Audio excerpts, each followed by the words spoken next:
Hello, it's me! I'm here to annoy you. Again. For some reason.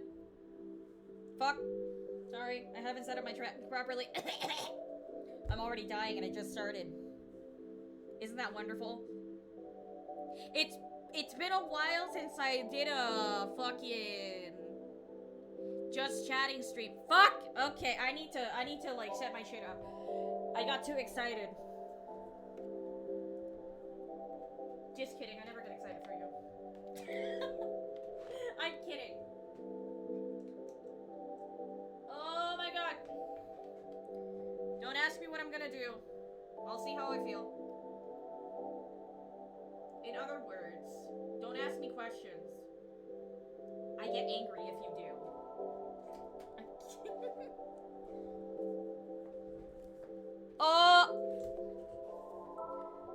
Hello. I'm here. And I'm queer. What's up? What's up? What's happening? What's going on? I'm here to annoy you? Okay then. You're not doing a great job at it, actually. In my honest opinion, you're dropping the ball on that. In that department. You're dropping the ball. Gay. In conclusion, gay. Whose balls? Okay, you're the one who made it about balls. That wasn't me this time, and it's usually me. God damn it, I didn't set my fucking song to loop! Ha! I think my computer's having a conniption. With every passing day, my PC grows closer and closer to impending fucking explosion. To an impending explosion that is going to fry my hard drive and everything I have on my PC. Do I have any backups? No. I probably should back them up. Especially my models. I haven't used many of them. I haven't used most of them in a while now. I'm sorry if I'm like rotating a lot. I don't know what's going on. Thank you for the 19 months. Thank you. Thank you. Why'd you do that? Why'd you do that? I'm scared. I'm honestly fucking terrified. That emote edit is heinous and you should take it back right now. You should take it back right now.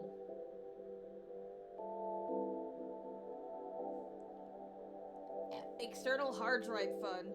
More like get it together fund.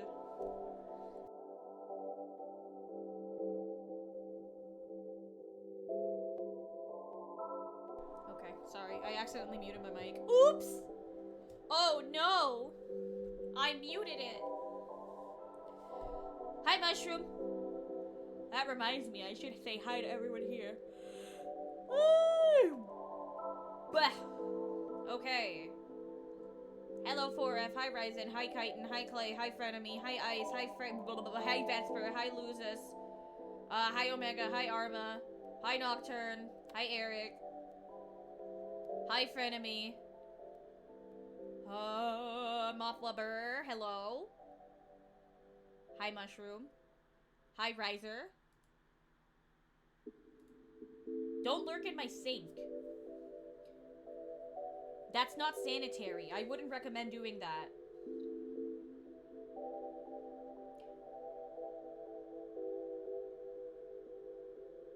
You're not my mom? Okay, fine then. Get an airborne disease for all I fucking care. Hi, Nom. You guys can't just fucking do that, okay? That's obscene. That's obscene behavior. I should make this. I don't know why it's so goddamn small. I keep changing it for whatever reason. Okay, now it feels more filling. Let's go. Let's fucking go. Chat, we're cooking. My big ass fucking chat. There we go. Now it doesn't feel so goddamn empty. This bitch empty.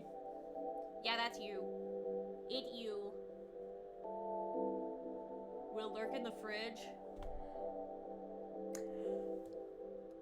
I have a dark confession. I haven't cleaned this fridge since I moved here. The last time it was actually, like, cleaned, it was, like, 2 years ago.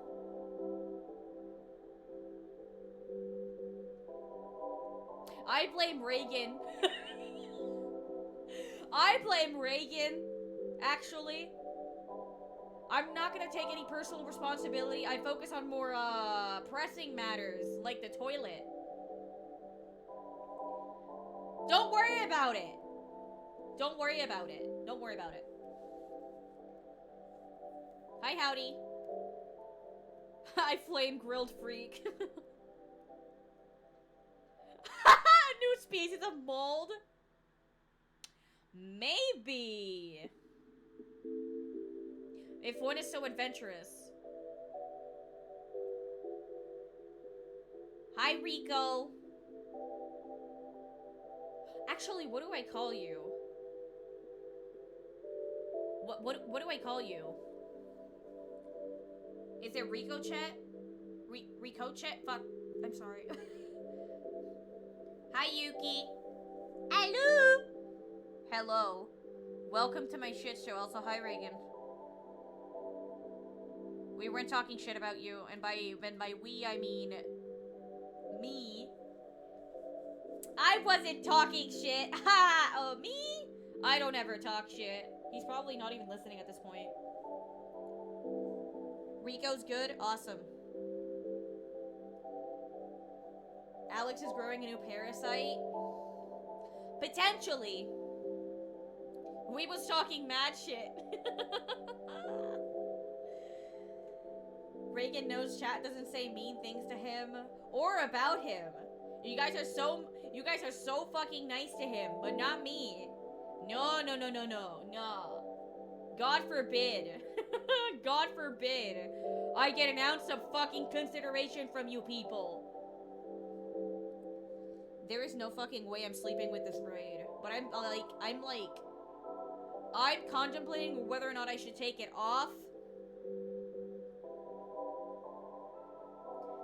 Brain tummy, astral projection, time aura.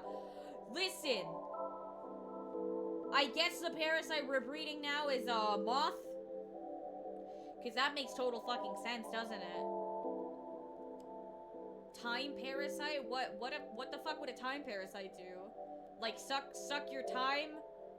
Suck the neurons out of your fucking brain so you feel like you're constantly going like backwards? I don't fucking know. That's League of Legends! That's fucking League of Legends, bro! You know what? That's fair. That's fair. I imagine it steals from the end of your life and you die early and suddenly. That sounds like what I am afflicted with. Actually. Viruses like to jump species all the time. Chat, I know this. So, like, Final Destination... Shut the fuck up. Hi. Hi, board. Hi. Just got to 100k points. If only there was an expensive redeem to use it on. I'm going to kill you. I'm going to kill you.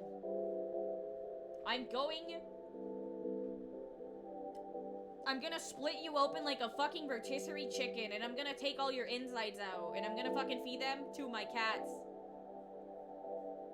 Promise? Sure. Sure. I like that idea. Hi. Hi, Levi. Hi. Promise?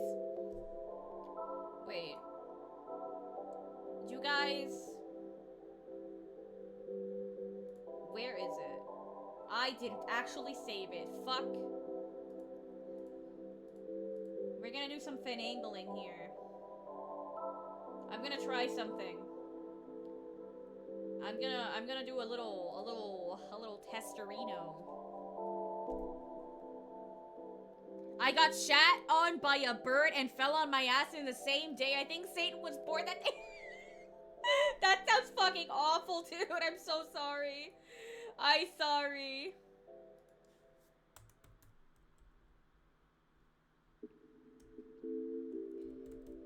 Hold on.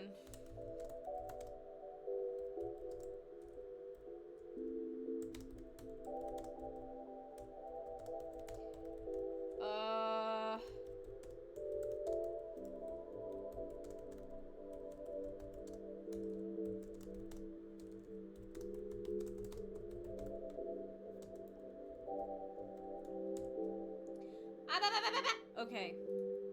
Oh shit, I forgot. I got distracted by wife. Oops.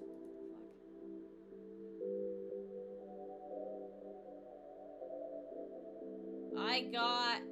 Ooh. Oh no. Oh no. Well, that's something to fucking open my Discord too. Jesus.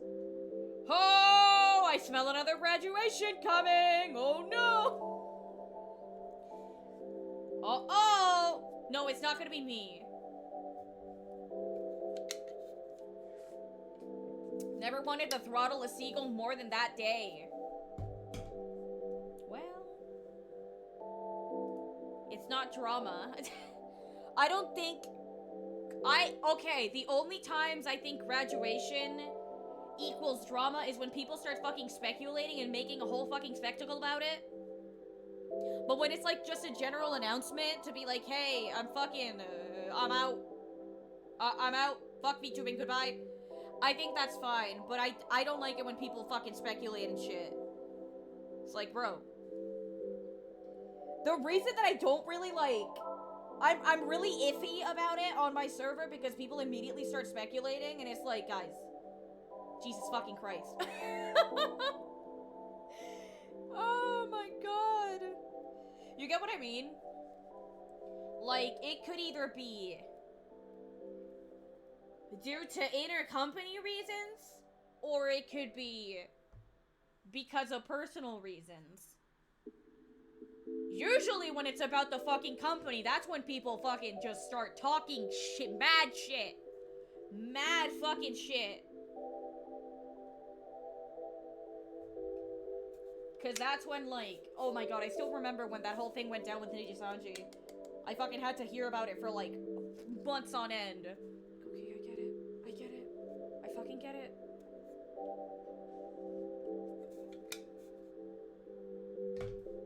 We can say who it is, like... You shan't speak her name! She is Voldemort! It's fucking Kura. She's gonna fucking announce something on stream tomorrow.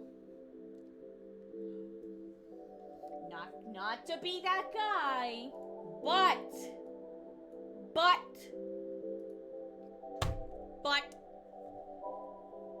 if it is actually a graduation, I'm not gonna be surprised. She's been in that fucking company for so goddamn long.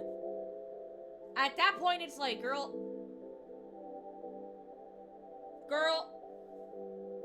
go off. You've done enough.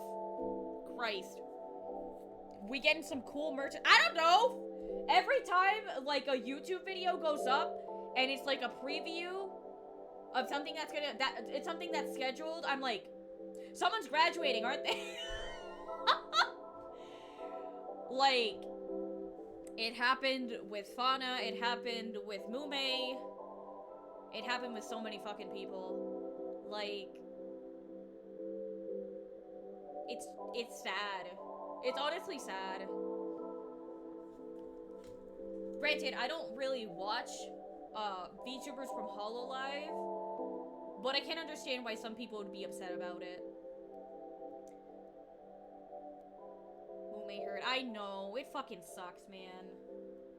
I thought it was just like a general graduation because, you know, people want to move on after a certain point. But no, her throat is all fucked up. Like, she has to get surgery and shit. I'm like, oh, Jesus Christ. Better than the announcement that you'll make an announcement. Oh my god. Maybe about her new song. She did say she was working on one. Honestly...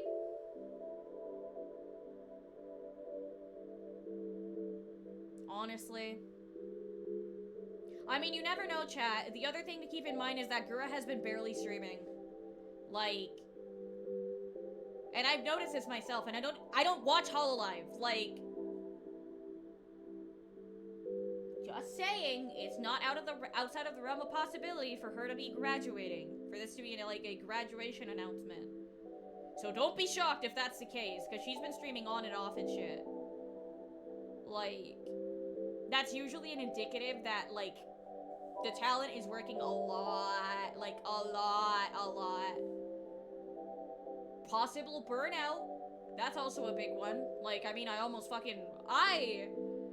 got to a point in time. Gura's been streaming since, like, 2020, I think. Yeah. It's been a while. It's been a fucking long time. There was a point where I was so fucking burnt out that I wasn't streaming, like, at all. I don't think I streamed for, like... I think it was, like, 3 months or 2? I can't remember, to be honest. People come and go, so I just try to support them while they're there. That's the most you can do. That's the best you can fucking do, honestly. It is what it is. Like... Would I be sad if Juniper fucking up and graduated, as an example? Would I be really sad if she, like, stopped streaming? Absolutely. But, you know, people get older, they want to do more things in life, they want to, like, get out there, you know, sometimes it just becomes routine or whatever, and that's just a sad reality of things. That's life, people move on. I don't plan on graduating, but one day I might. Who knows? You never know. Exactly. That's all that matters, is the memories you made with the streamer. Regardless of what path they take. And fucking... I said this in a server once, and I got my asshole ripped to shreds, and it's like, what the fuck do you want me to say? Like, I'm not trying to be, like, dismissive or anything. It's just, like, my guy. My guy. I'm not announcing my fucking graduation. I'm literally getting a model done. That'd be really bad. That'd be really bad. I mean, if I felt like I didn't want to, like, continue streaming, I would just cancel it altogether and just up and fuck off. You know? Yeah, debut and graduation. Same day. She'll be VTubing in her 80s. That shit is funny to me. I'm sorry. That shit is funny to me. But yeah, in the long and short of it is that I usually get a sneaking suspicion that when an announcement is scheduled, it's probably about something serious. Like, I get... Maybe that's just me, I don't know. I just don't... I don't like... I expect the worst when shit like that comes out. I just sit there and expect the worst, like... Okay, who's gonna graduate today? They've been in the company for so long. Who is going to graduate next? Because it makes sense. There's an 100-year-old VTuber.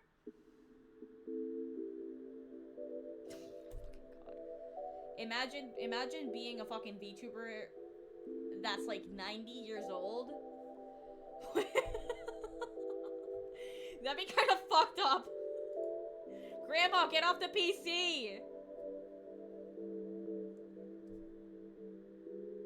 Get off the PC! You have dementia, stop it! That'd be me.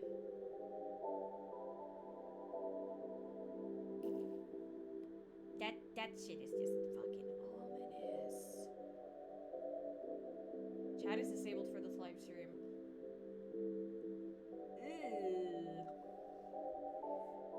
Oh, God. Oh my god. Bro is not gonna have a graduation announcement. They're just gonna die. They just fucking they die on stream. Heart attack. Poof. Too many donations. You killed Granny. Congrats. You fucking killed Granny. Today we're counting my pills. I love counting pills. I say as I only take one a day.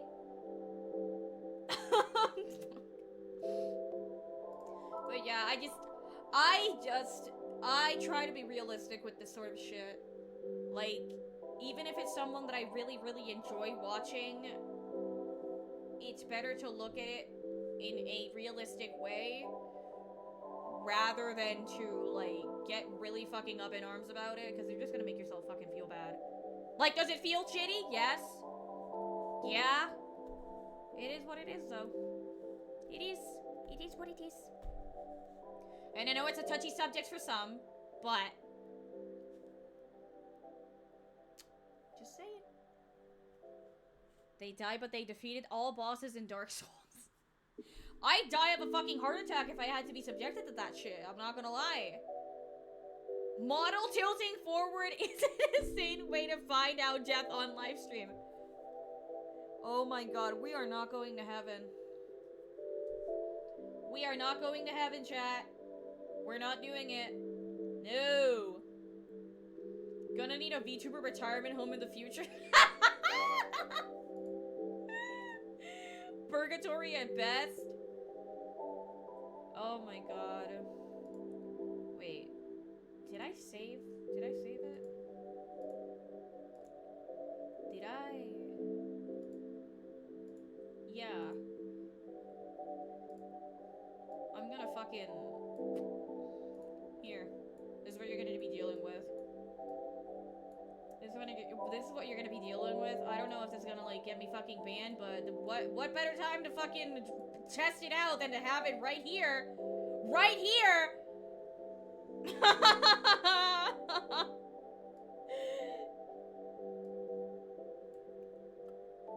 She's gone. She's fucking gone.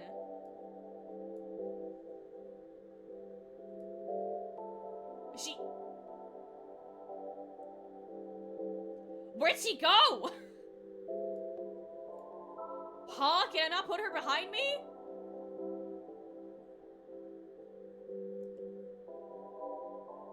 What? She fucking died!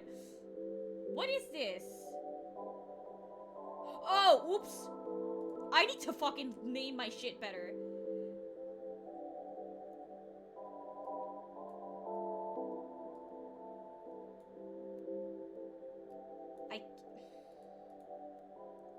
Is it... What the fuck?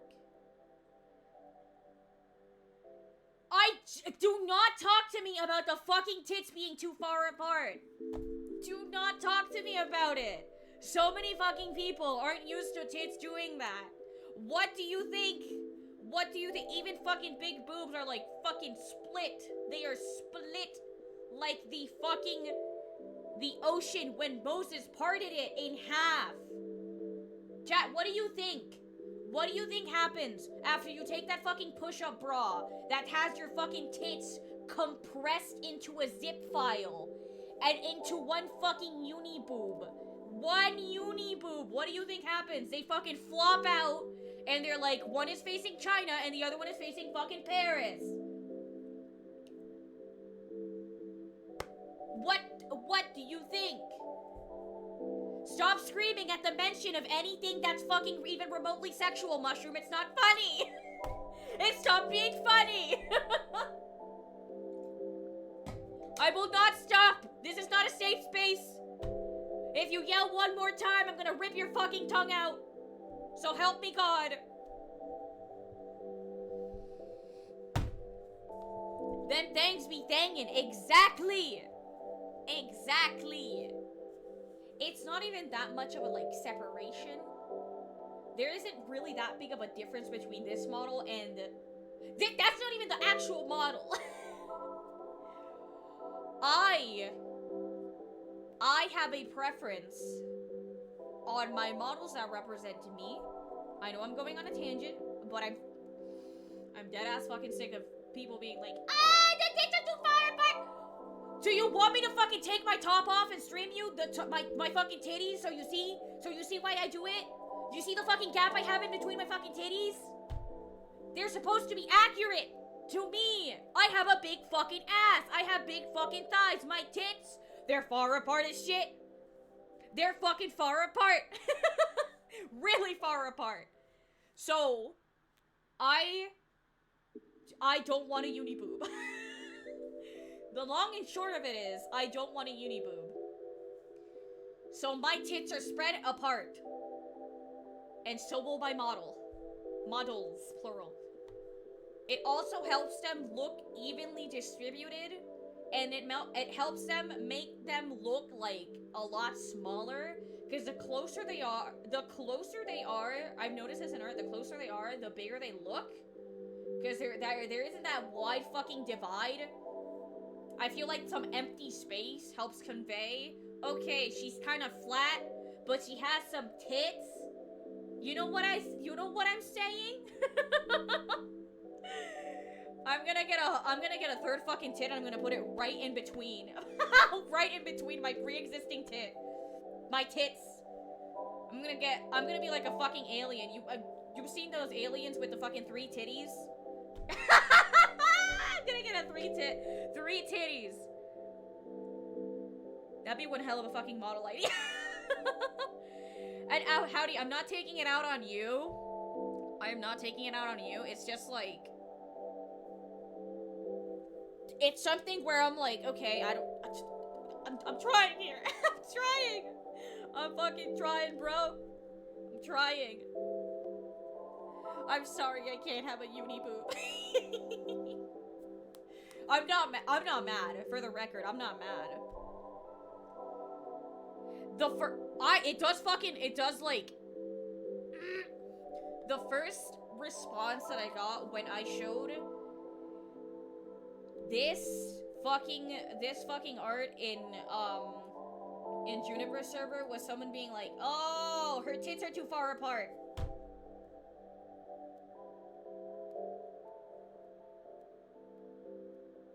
Hey. Did I fucking ask? Did I ask? God damn it! No, I did not! Here, I'm naked. You don't see anything wrong with it? Neither do I! Like, yeah, they're a little far apart. Could be worse.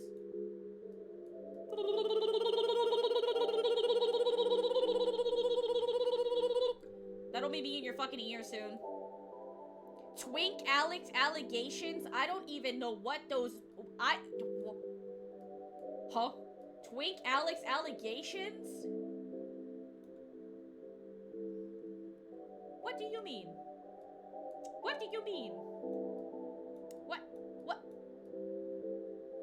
What do you mean?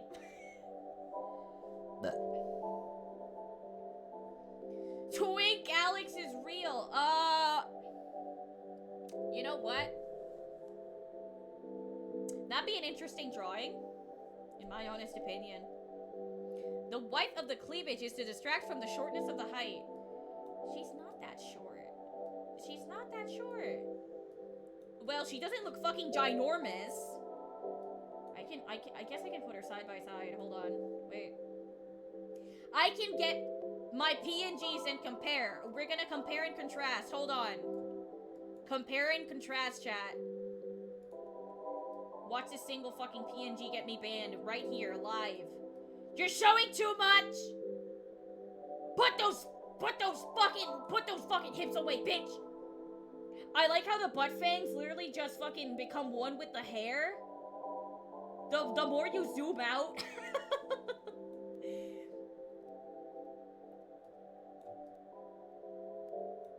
I'm trying to get like a good angle. A good angle. Okay. So that's top to bottom. Top to bottom, you see. You see. Okay, so now we're gonna compare heights. Cause I feel like my legs on this model are so much fucking longer than this.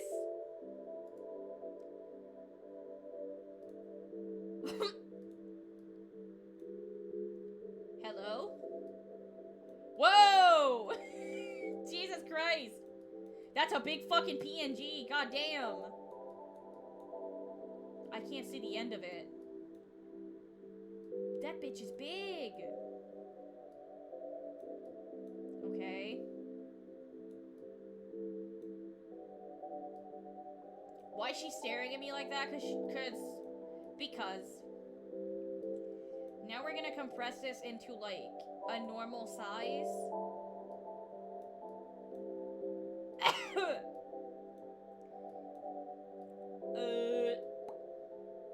Yeah, she's definitely, like, longer in the legs.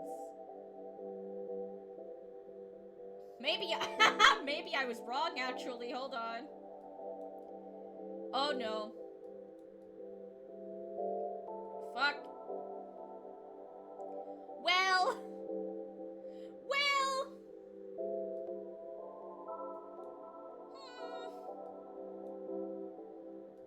I guess the fucking foot placement does not fucking help.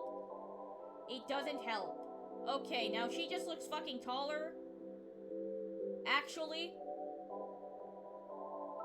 Wow. I grew an extra fucking inch. She does look taller. Oh! Wow. And the... longer neck and upper torso. Yeah. That's true. Big ass head. Hey! Don't fucking call my current head so big. The other one has more like obstruction. She's standing on her tippy toes. That's because she has the fucking inverted, the fucking, what is it called? I didn't say which one. No, because I see it now. Fuck you. Because I see it now. My, my current model does have a little bit of a big head.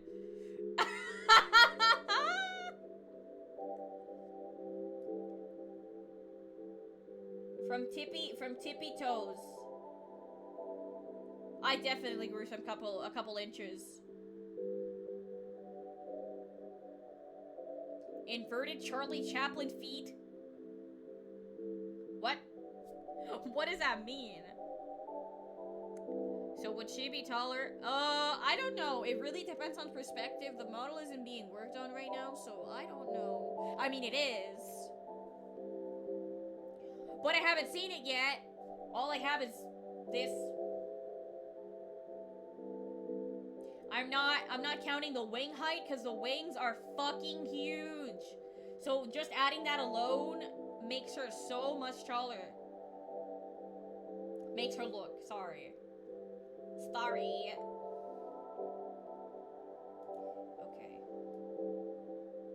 What if I scoot it up a little bit? Okay. And then okay. Definitely taller. I think I've reached that conclusion. Definitely taller. The legs aren't as long. The torso's more squat. That's true. That's true. Now let's compare.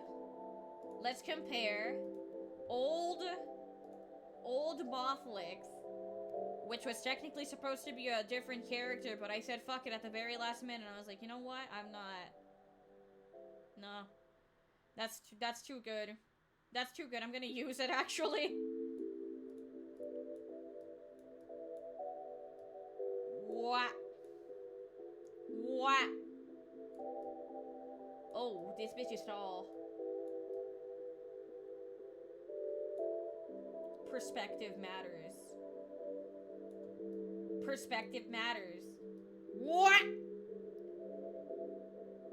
The angle does not fucking help, that's for sure. God, the fucking difference between art. Wow. Yes. Those those have like a sharper edge. And the fucking like, the thigh pudge isn't as prominent. Bro skipped leg Oh my god. So if we like actually scale it a little bit, definitely the old one is a lot taller. So we got Moth Mommy and we got Moth Brat, I guess. That's literally what this is. Moth Mommy and Moth Brat. I'm not ashamed of what I've done. I'm not ashamed of what I've taken from you. I'm really not. The smaller the head, the bigger they look. Yes.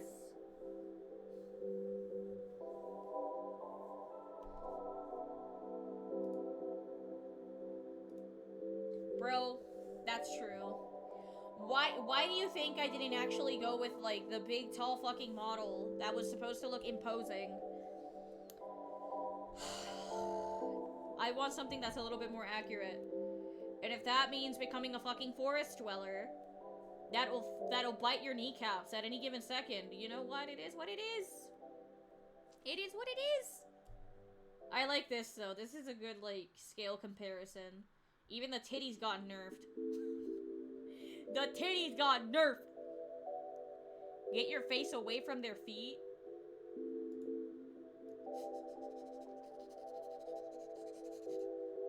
No.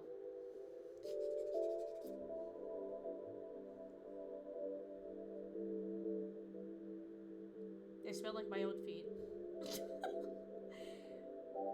Soap! My feet are clean! My feet are clean and pristine. You guys are so fucking dramatic. Okay, I'm putting these bitches away. Hold on.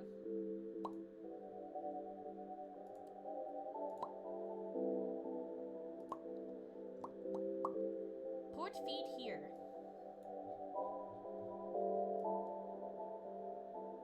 You wanna run that by me again? You wanna run that by me again? Do you?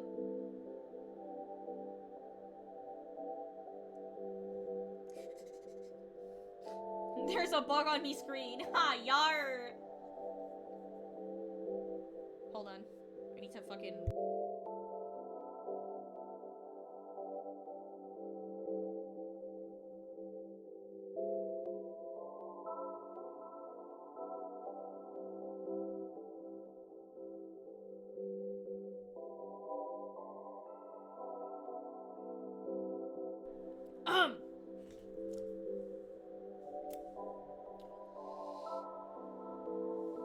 Good morning.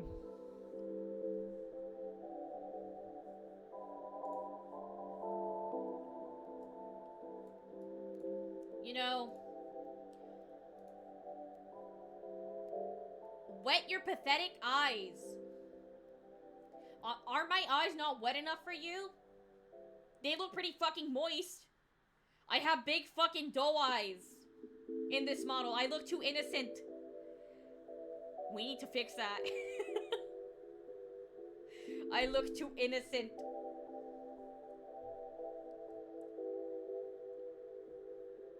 Not disputing the pathetic part. Gee, thanks. Gee, thanks. Give the moth resting bitch face. She does.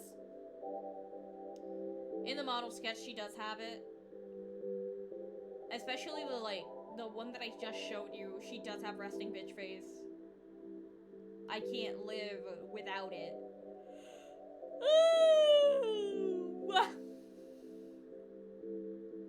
You didn't dispute it? Thank yourself. Okay. Thank you, Alyx. Or something.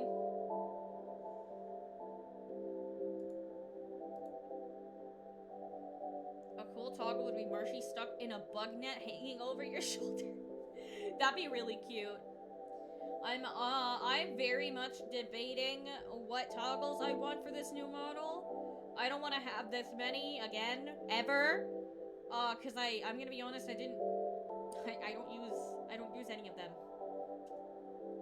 And that's honestly fucking tragic. But it's my own fault. I did this to myself. Unfortunately. Because I'm fucking retarded. So, this time, the maximum amount of toggles we're going to have is 5.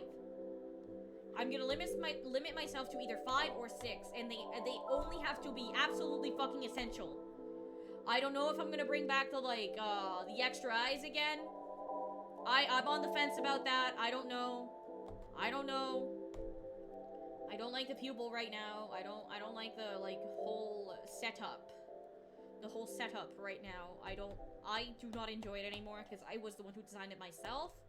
So obviously, I've taken some time to improve on a couple things, but, you know, it is what it is. Is the music too loud? You're the only one who said it. You're the only one who said it. Is the music too loud for anyone else?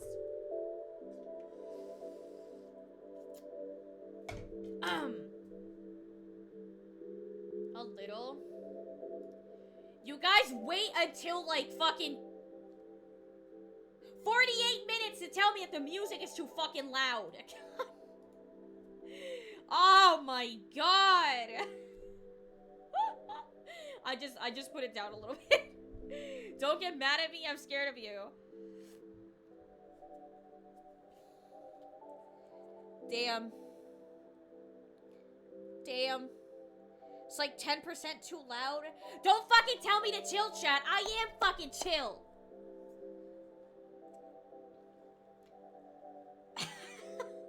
I need to replace my headphones now that you say that. Mine has, like, whenever I, like, put the volume a little bit more, like, a little louder, I can feel it, like, crackling a bit. One of the earphones. Earphones? Is that what they're called? She yelled at us, "You're sitting in a puddle of your own piss. Your problems are of your own making." See, you think I'm always mad. I'm not mad, chat. Quite the opposite. I am very chillaxed. I am very chill and down with it. I got mine from an overstocked accidental double shipping from a knockoff Amazon.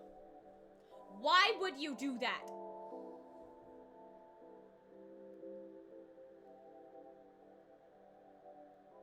Why would you do that?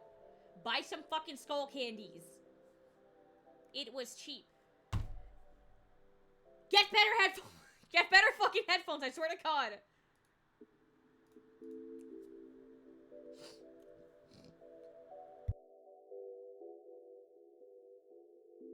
Sorry, I had to deploy mucus out of my body. I got mine for free when I found them. I got mine for free too because I stole them from Reagan. I'm a harlot, I know. I know, I'm a greasy whore, I get it. Do I still have my Bluetooth on? Hold on.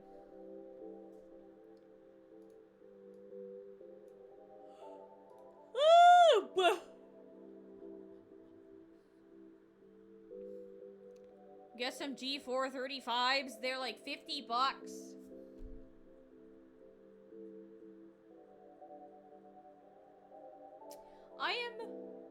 I am content with the ones I have right now. I'll change them when they, like, fucking die on me. Sorry, I thought one of my headphones fell. One of my earbuds. Too much fucking terminology for shit that goes on your head or into your ears. I got them from a dead person's house. Well, that's fucking morbid. Jesus Christ, girl. Yeah, I got everything for free. I got Reagan's microphone. I got my headphones from him. Because he wasn't using his fucking mic to begin with. So I was like, just fucking buy a new one, bro.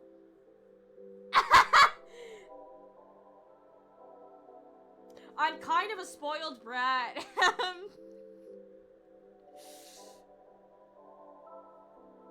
I come in and I'm like, hey, give me your shit. You're not, are you using it? No? Give me your shit. Give it to me now. My controller is Reagan's. Now it's mine. Now it's mine. I'm not talking shit! I'm not talking shit. Nope. Nope. Nope. I'm not saying anything. Absolutely not.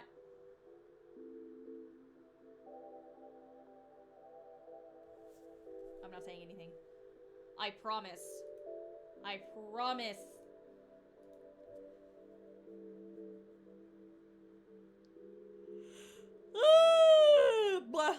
Do you have anything that's yours? My computer and my phone. And every other fucking cord I have. My monitor's also mine. But I got it for free. So, fun fact, I used to stream with...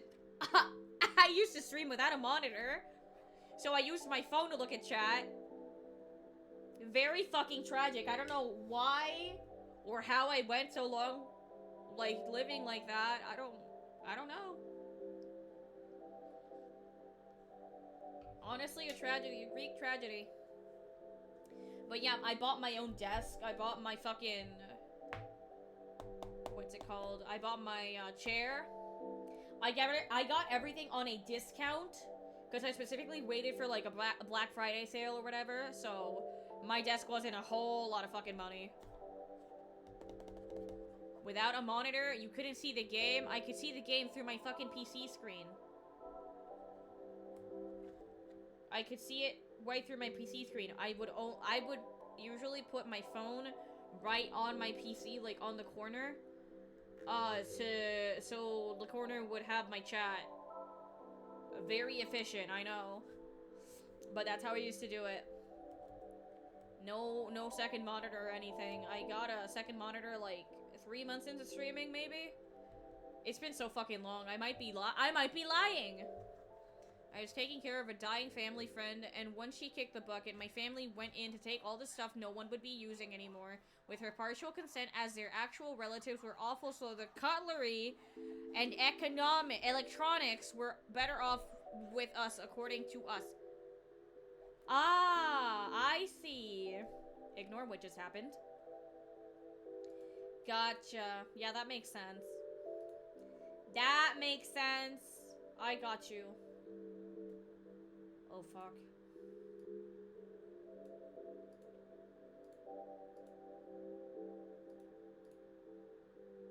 You didn't see that.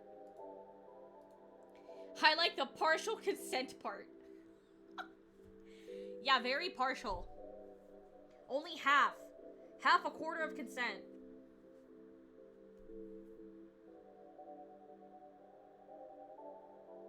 What else can I talk about?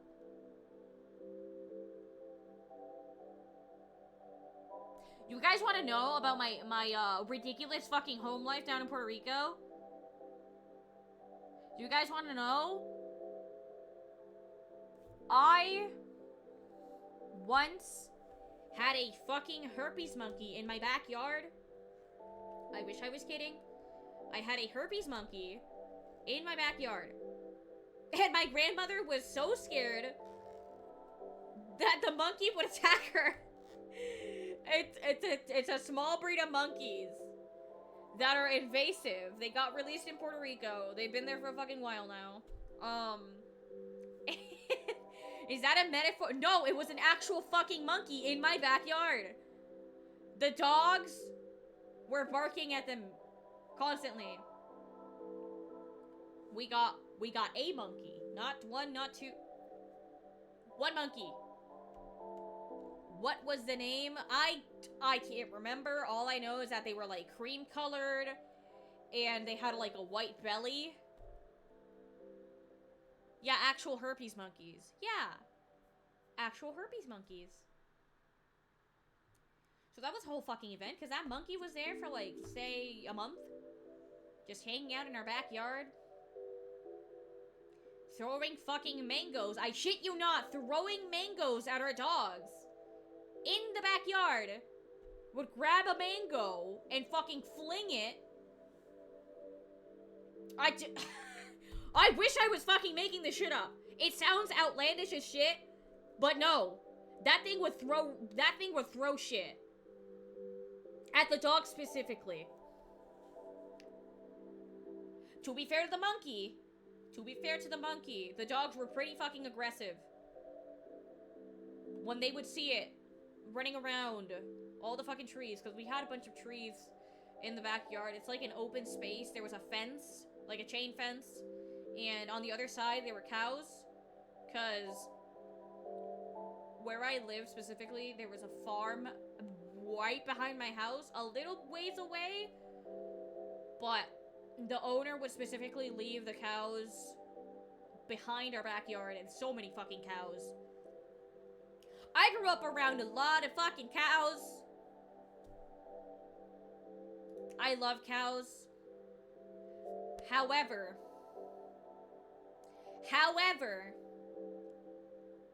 whenever I go to a fair and there's cows, I'm very hesitant to touch, like, their heads, because I'm afraid that if they fucking swing their heads, they're gonna, like, goddamn fucking break my break my wrist with the sheer force of their fat heads. But I love cows. I love them so much. I don't like it when they lick me, though. That shit feels fucking weird, and I don't like it. Their tongues are so fucking thick and like, rough.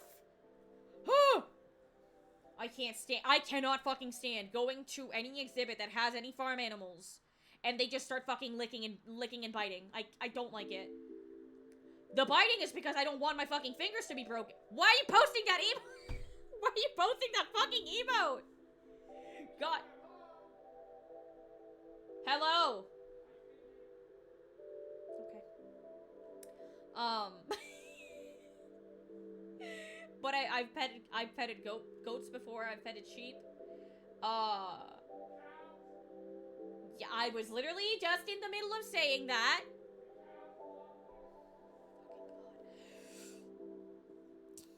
I've petted cows, as Reagan just stated. I think cows are my favorite to pet. But if they're bulls, yeah, I don't know. I don't like petting bulls as much, because there's always that fucking threat of, are they gonna fucking ram their fat fucking heads into me? Even if there is a fence. You never know. You never know. Reagan sounds like a cat that just noticed that you got home. That's how he always sounds, to be honest. Speaking of bulls, you know how I told you about the farm behind my house? Well, there was an occasion where one of the bulls got loose. So it was terrorizing my fucking neighborhood for like 4 days. Running around. Couldn't go outside because the fucking bull could butt fuck you at any second. I fucking loved it, not being able to get out of my fucking house because there's a goddamn bull running around. That was great. Only in Puerto Rico. Only in motherfucking Puerto Rico. I'm telling you. What else? When I was a kid, there was this one fucking event that I will never forget. And the fucking smell was like burned into my brain. There was this one time where like a fucking garbage disposal truck came down on the road. They fucking all of the disgusting juices of said truck were just trailing off throughout the entire fucking neighborhood, and that smell would not fucking leave. It was just stuck there perpetually. I think it lasted about a week, but it was not a great experience, and that's one of the fucking things that sticks with me, because I was a kid, and I saw it happen in real time, like all this fucking big ass truck with this fucking liquid shit, literal liquid shit, like spilling into the road. I'm like, what the fuck? What? Why? It also smelled like liquid shit, by the way. That's fucking great. Absolutely great. It never happened again, though. Never happened again. Just that one time it happened. Of course, my entire family was disgusted because we used to live together completely. So my aunt was there, my fucking grandma was there, my uncle was there, and we were all just looking out the window like, what the fuck are these people doing? Are they trying to, like, gas us? What's going on? Only in Puerto Rico! You don't fucking see any of this shit anywhere else. And then storms. It fucking rains like an inch. You get an inch of rain and your fucking power suddenly cut off. You lose your fucking power for like 5 days. Absolutely fucking ridiculous. Ever since we got like hit by that hurricane back in like 2017, that category 5 hurricane, the power grid has been in shambles. Really, really bad. Especially if you like live in rural areas like I used to. Whenever there would be like any, and I mean any drop of rain, the power would fucking die. It would die instantaneously. And the problem is, we didn't really have a generator at that point. So, oh, the fun part. Side note, the fun part, when I moved in to my grandma's house, I moved out of my mother's house, so I moved into my grandma's house when I was like 19, 20. There was this like streak of what are they called? Earthquakes? This fucking continuous streak of little earthquakes just constantly fucking rearing their ugly little heads every once in a while. I remember the first ever earthquakes that I've ever felt, it was like 3 in the morning, and I woke up, because me and my grandmother used to share the same bedroom. She had her own separate bed, I had my own, but the beds were like side to side. So, I fucking woke up, I was gonna go take a piss, and she was also awake, because she was a light sleeper, so if I like made a sound, she would immediately wake up. And 3 in the fucking morning, my bed starts shaking, and so does hers, and we're both just looking at each other like, what? And keep in mind, at this point, I've slept through like every fucking every earthquake we've ever gotten. I had never been awake for one up until that point. I wasn't exactly scared per se, I was more like, what the fuck is going on? I just woke up. The thing that scared me the most is that she immediately started like breaking down into prayer, and I'm like, you're freaking me the fuck out, stop. I'm like one of those people, if you fucking start praying next to me, I'm like, shut the fuck up, shut the fuck up, stop it, you stop that right now, you're fucking making me afraid. I am as cool as a fucking cucumber, stop. So we were just fucking like, you know how like mice look at each other in fear? It lasted like about, how much? It was like, it wasn't a long one, it was very brief, but it was pretty hefty. It was pretty fucking hefty. So hefty that we immediately lost power afterwards. Also very fun. Somehow that's worse than screaming. Dude, I can't deal with either that or the screaming. Like, if there's like a, if there is a fucking event going on that's bombastic like a fucking natural disaster, if you fucking start yelling or praying in my vicinity, I'm fucking leaving. I'm fucking leaving you. I'm leaving your ass. I'm fucking going out into a bunker. I'm digging a fucking hole. I'm digging a hole like people do in Minecraft, and I'm making a goddamn like fucking I am making a dirt house far away from your ass. I don't want to hear it. Like, what the fuck is screaming gonna do? Nothing.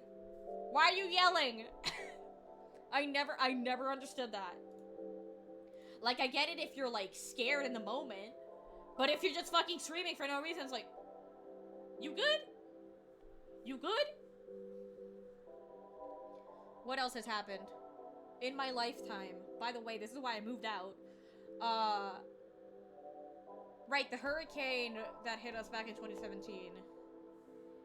That shit was a monumental fucking disaster. we were without power or water in the general area that I lived in for almost a year. I wish I was kidding. We were without power or water for almost a year. I think the water came first. No, the power came first, then the water came first. But it was fucking miserable. That is another one that I never experienced before, is like a hefty fucking hurricane. So it was a category 5, and unfortunately there was like the sliding door that we had, it wasn't properly like patched up, so it was broken. I think it had a big fucking hole in it. So there was like an inch of fucking water in our living room. Very fucking scary. That night, I fucking slept with my mom and my little sister. It was bad, bro. Oh my god. Like, I think we had the generator on at that point, but it was in a safe place, so the fucking... Obviously, that thing is way too heavy to get blown away by a goddamn hurricane. But, just for the precaution's sake, we had it in, like, a little outhouse. But, my god, bro. The two exit points in the neighborhood that I lived in, they were completely blocked off by trees that fell. So, there was no way to get out. And the only way to really get out was going through a fucking field that led to the road. Like, the outer roads. But that was a walk and a fucking half, so no one wanted to do that, obviously. But yeah, it was like a little tight-knit neighborhood. And I guess I had to experience a single natural disaster. Just one of each. I'll have one of each. I'll have a fucking McDick with a McCock. That didn't make any sense, but you get what I mean. It was a time, like, you know when it's about to swing back, when the hurricane stops and it swings, and it's about to swing back around for the next, it's gonna come for fucking seconds, bitch. So we went out in the middle of that, before it fucking actually started back up again, and we saw utter fucking destruction. Like, outside, all of the trees were out, everything was sopping wet, shit was broken. Our fucking doghouse flew away. I was like, wow. Holy shit. Fuck yeah. Every time I walk in late, she's screaming about dicks. You should know me by now. Not all hurricane swings back. I know. In this particular instance, it was like, I'm gonna fuck you guys up so fucking bad. I'm gonna fuck you up so fucking bad, you're not gonna be able to recover for years on end. And I just got fucking sick of the constant power outages after that. It was constant. Like, we'd lose power like twice a week. Fucking A, dude. It just became too much. And then the heat. Oh my god, the heat. My childhood home got fucking blown to smithereens. My grandmother's house also got blown to smithereens, because these two were, like, houses fucking built in the 1900s. They were really fucking old houses. So, they did not fucking survive. I remember going down, after, like, everything had been cleared out. I went down and I saw that, I'm like, oh, Jesus Christ. Because it didn't actually, like, sit with me. It didn't register just how fucking big this thing was. Because I remember, like, falling asleep in the middle of it when it was, like, still going on. But just seeing shit like that, it messes with you. It's like,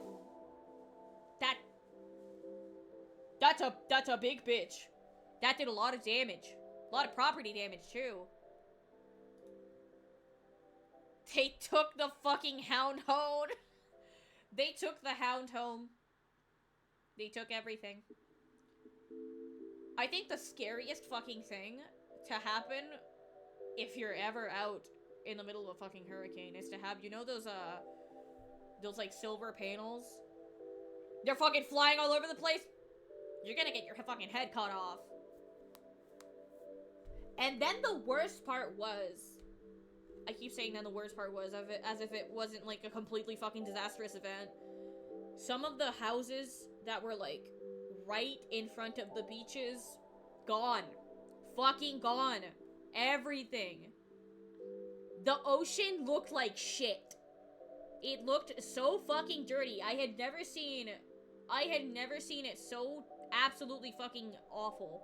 Everywhere you went, it was just, it looked brown. Just shit was scattered everywhere. It was quite the fucking time to be alive. I very much enjoyed that. Ugh. I love natural disasters. In conclusion, don't move to Puerto Rico. Don't do it. You'll regret it. Tornadoes every year where I'm at. Ooh, Jesus Christ. I've never experienced a tornado before. I did experience, funnily enough, like, I think it was right after the hurricane, not the hurricane stuff, a couple months later, we got, like, around a Category 4 hurricane, or Category 3. Me and my grandma and my uncle were looking out the window to the neighbor's house, and one of the trees was getting fucking uprooted. That's how bad the winds were. So the backyard tree was getting uprooted, and we saw it, like, we saw that thing, like, fucking go up and down and up and down. We're like, oh, okay, it's just gonna fucking, it's gonna ruin our fence. It actually didn't. It stayed there, thank God. Worst we get is forest fires. I have never dealt with forest fires, thank fucking Christ. But yeah, I had to deal with hurricanes in my life, my entire life. But I guess the two really bad ones were like Maria and I don't know what the fuck that other one was called, where the tree, like, where I literally saw a tree get fucking uprooted. That was a bad one, but it wasn't as bad. I think it started as a tropical storm, but then it just, like, completely got out of fucking control. One of those situations where it's like, I could make it worse. Sandstorm. Nope. Not that. Nope. It's a little freaky to go out in the middle of the day and have the sky be red and it's raining ash. Oh, God. Dude, I know. That shit is terrifying. I'd rather have a tornado than a hurricane. That sounds... I guess it really depends on where you live. It's really bad if you live in, like, fucking rural areas and you're, like, surrounded by trees, because that shit is gonna get all over the place. But I don't appreciate enough how lucky I am to live in an area where natural disasters are beyond rare. That's good. That's honestly one of the reasons that I moved to Maine, especially the general area that I live in. Like, we don't really get anything going on. Raining ass? Sign me the fuck up. Fuck you. I know there would be, like, instances where in my neighborhood they would, like, burn this every summer. People would burn a fucking patch of grass. Like, it was a big patch of grass, like, right in front of the houses and shit. I don't know why. It just kind of happened. Go away! That's as close as I'm gonna get to a fucking forest fire. Just dry grass getting set ablaze. It was either so fucking hot that the grass would, like, set itself on fire, or people would deliberately do that. Hold on.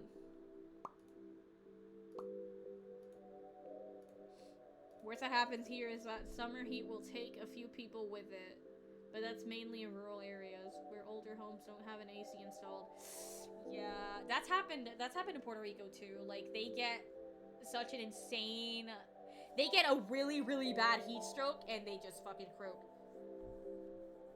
I think we've lost power twice since we moved here. Well...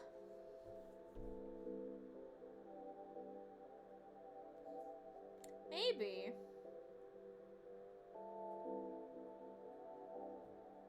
I can't remember. I think it's been more. I think it's been like 3 times.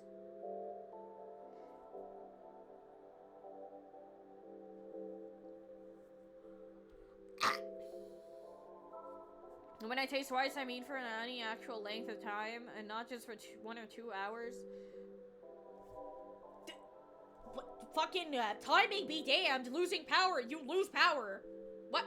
What do you mean? When you lose power, you lose it.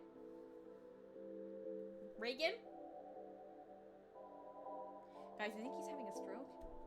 Hi, Jenna.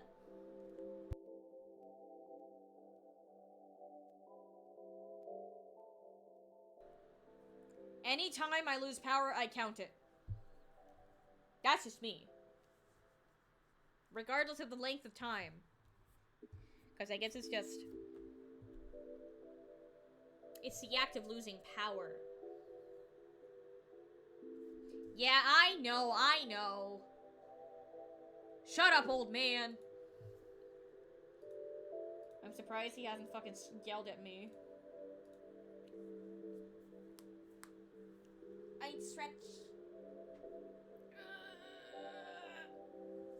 And as this ad rolls through, I'm gonna go to the bathroom real quick. What?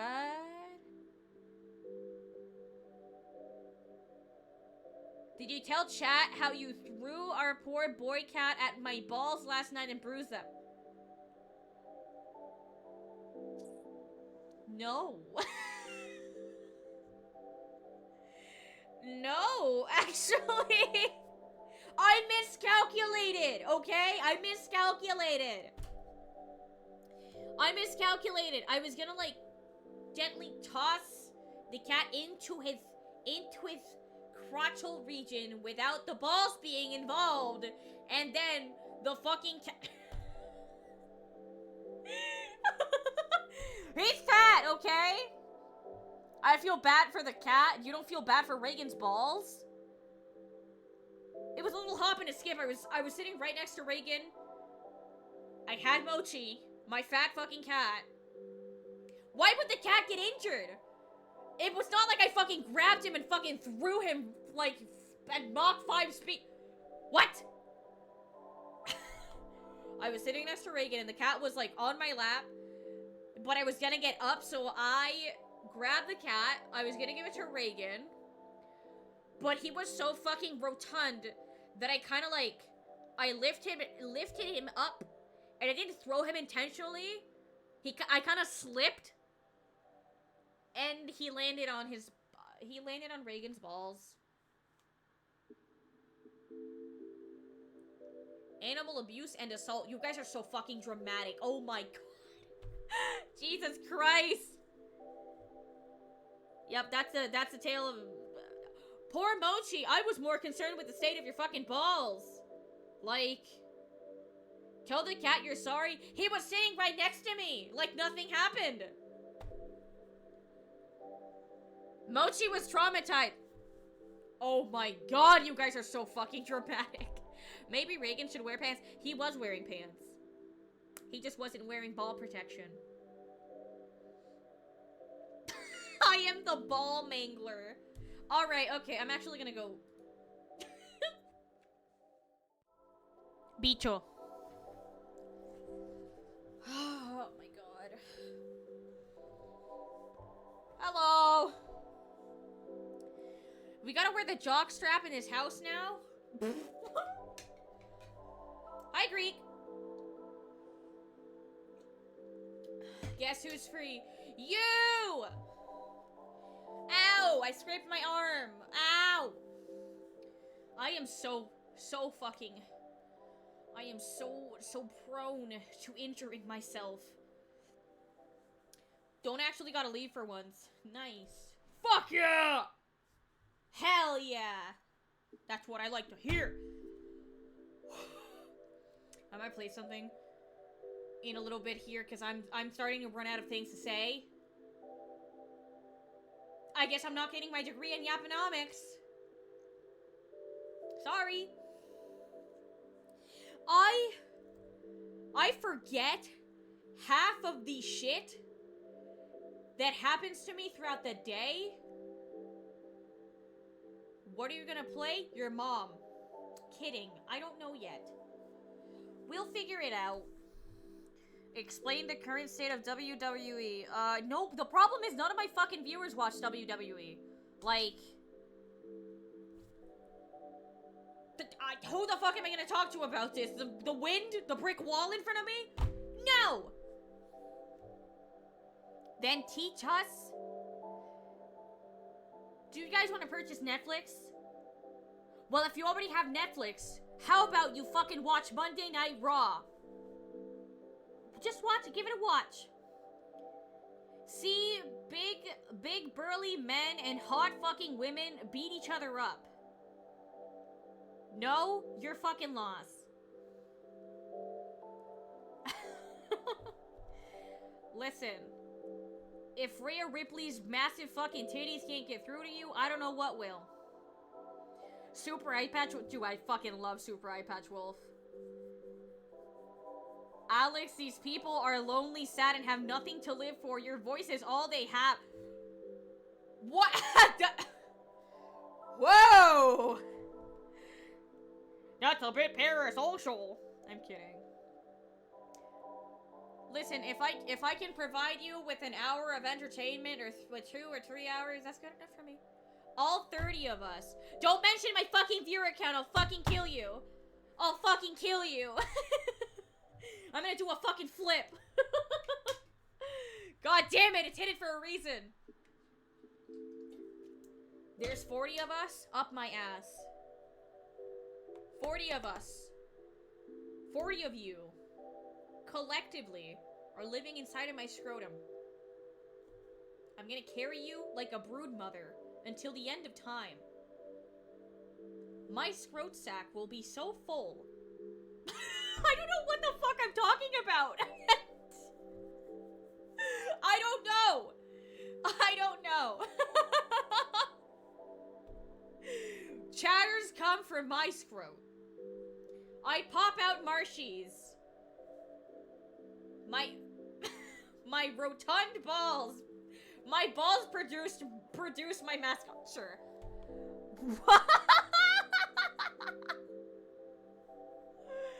Hi, Gothmoth. Welcome. I'm sorry. I'm so sorry. I don't know what else to talk about. The chatter is stored in the balls. Exactly. Exactly.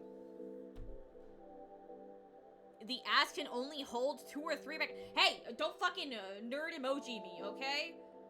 I am beyond the principality of man. I am fucking beyond your whatever the fuck. I'm fucking possessed by a parasite. Come on, like, what? No, there is no logic in this household. There is no logic. If I want to push a 10-pound fucking egg from out of my womb, I will. Like a fucking ostrich. I'm gonna be your ostrich mother. I am going to be an ostrich. I will deliver you unto this world. Like an ostrich.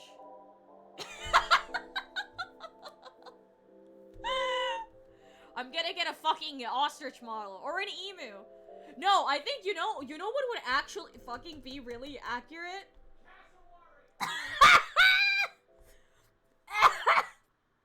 Oh my god. A cassowary. Kiwi. I should be a kiwi bird. We had the same thought. I should be a kiwi bird.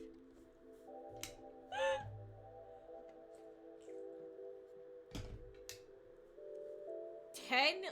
Yeah, exactly. That's a big fucking egg. That's a big fucker. So short, round, big fucking big-eyed bird. I still don't understand how kiwis can give birth to such massive fucking units. It's kind of fucked up in my opinion.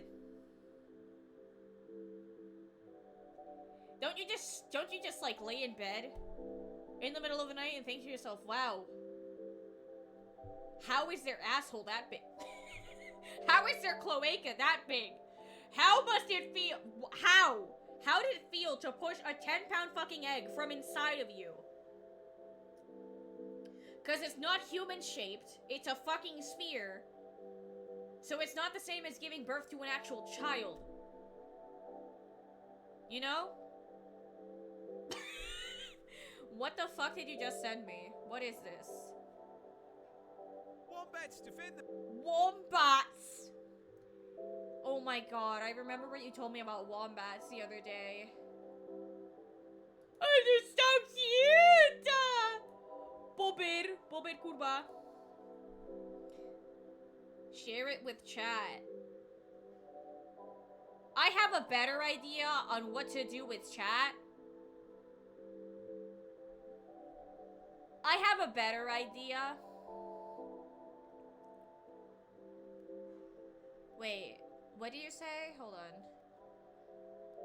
Rate WWE wrestlers by their hotness.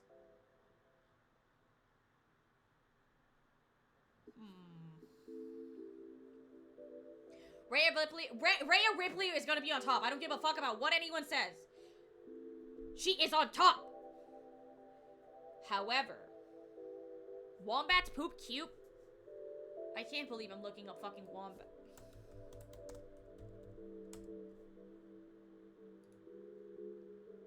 They're actually cubes! Wacky wombat cube poop plush!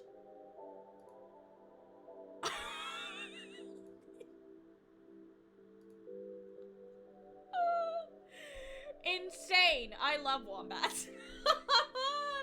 Conveniently sized, pre-packaged little shits. Okay. What else could you ask for? They're not messy. It's like, wow. Wow! You just shattered an entire cube. Stackable poop. Fuck, man. You wish he was on top? What I would fucking...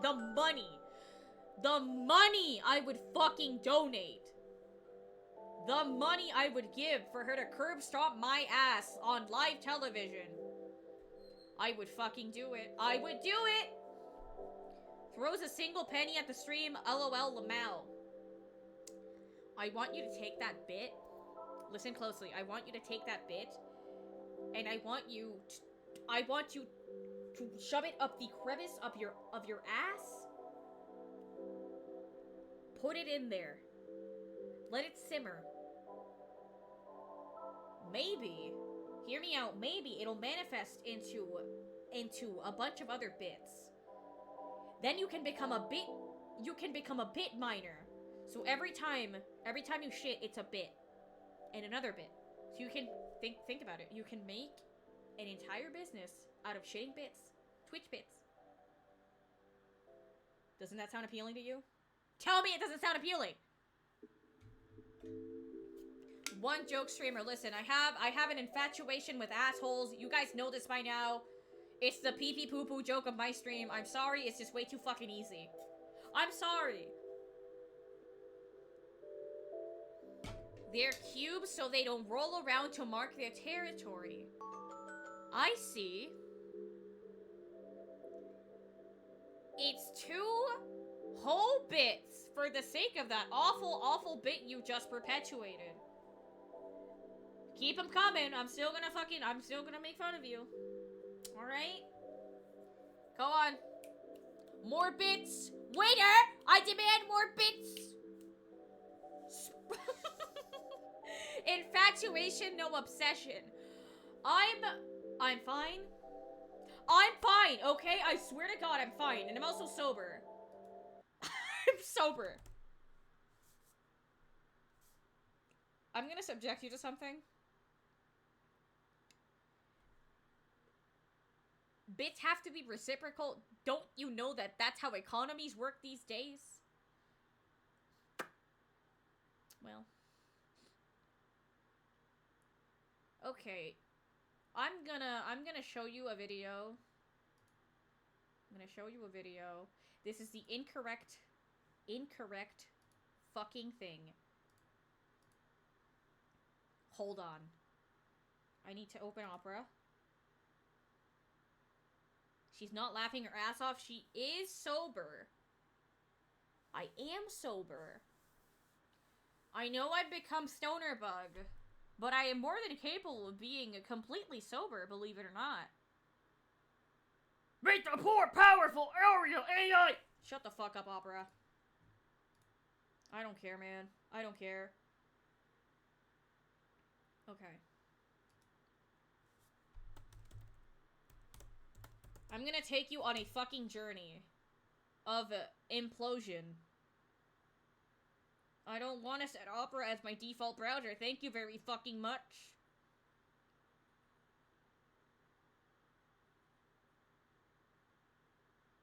Oh, yay, I got an ad. That's awesome. There we go. It blocked it now. Fuck yeah. Okay. Is it the 10 worst games of 1991? No. No. It's something better, actually. Hold on.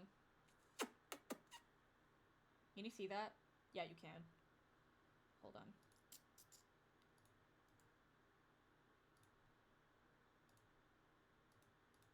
Oh, no. It's supposed to be in the Windows setting. Oops.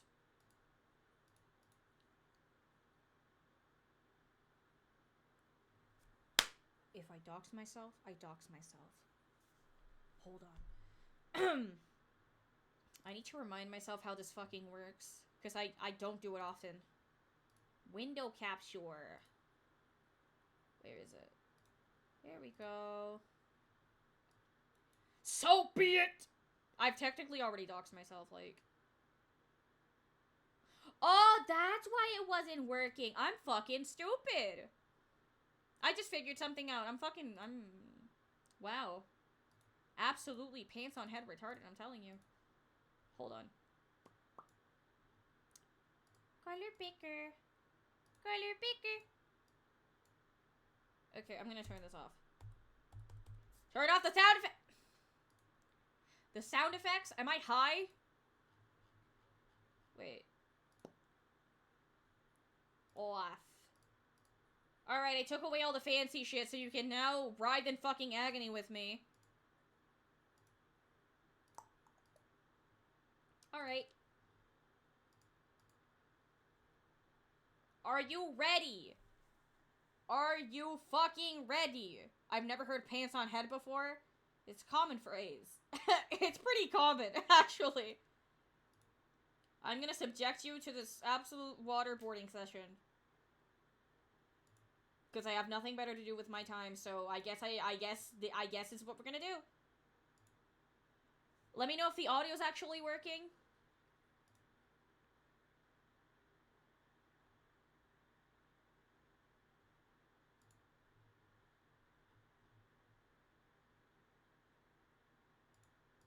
God damn it, I have to make another fucking capture or whatever.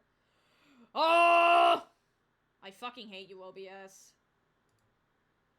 Audio output capture. Clarity. After spending months of my life creating a Riverdale video, I celebrated by doing what any normal person would do.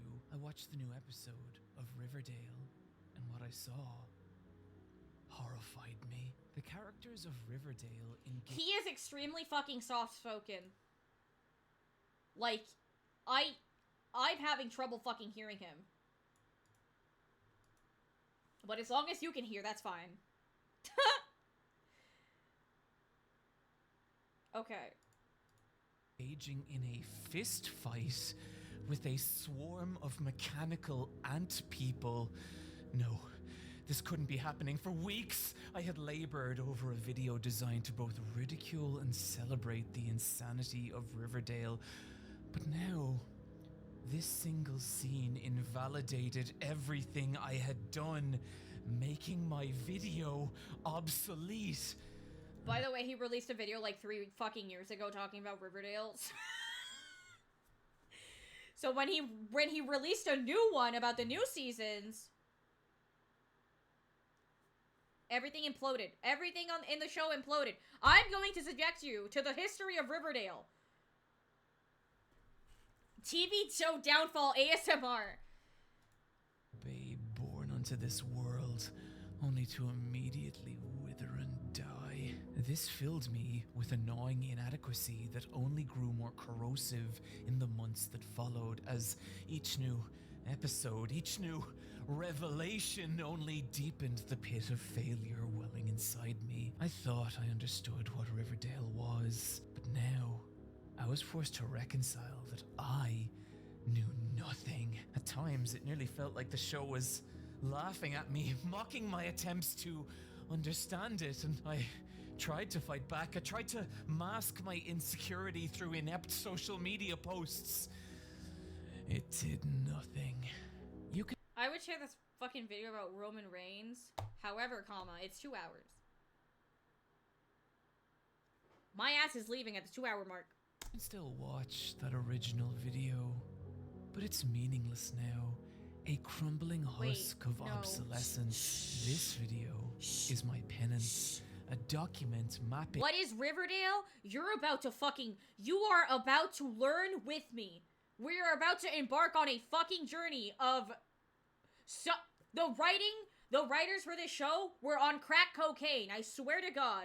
You'll understand what I mean. The ever-escalating staircase of lunacy that would eventually collapse in Riverdale's inevitable By the way, if you guys have any questions, let me know. I will answer them to the best of my ability.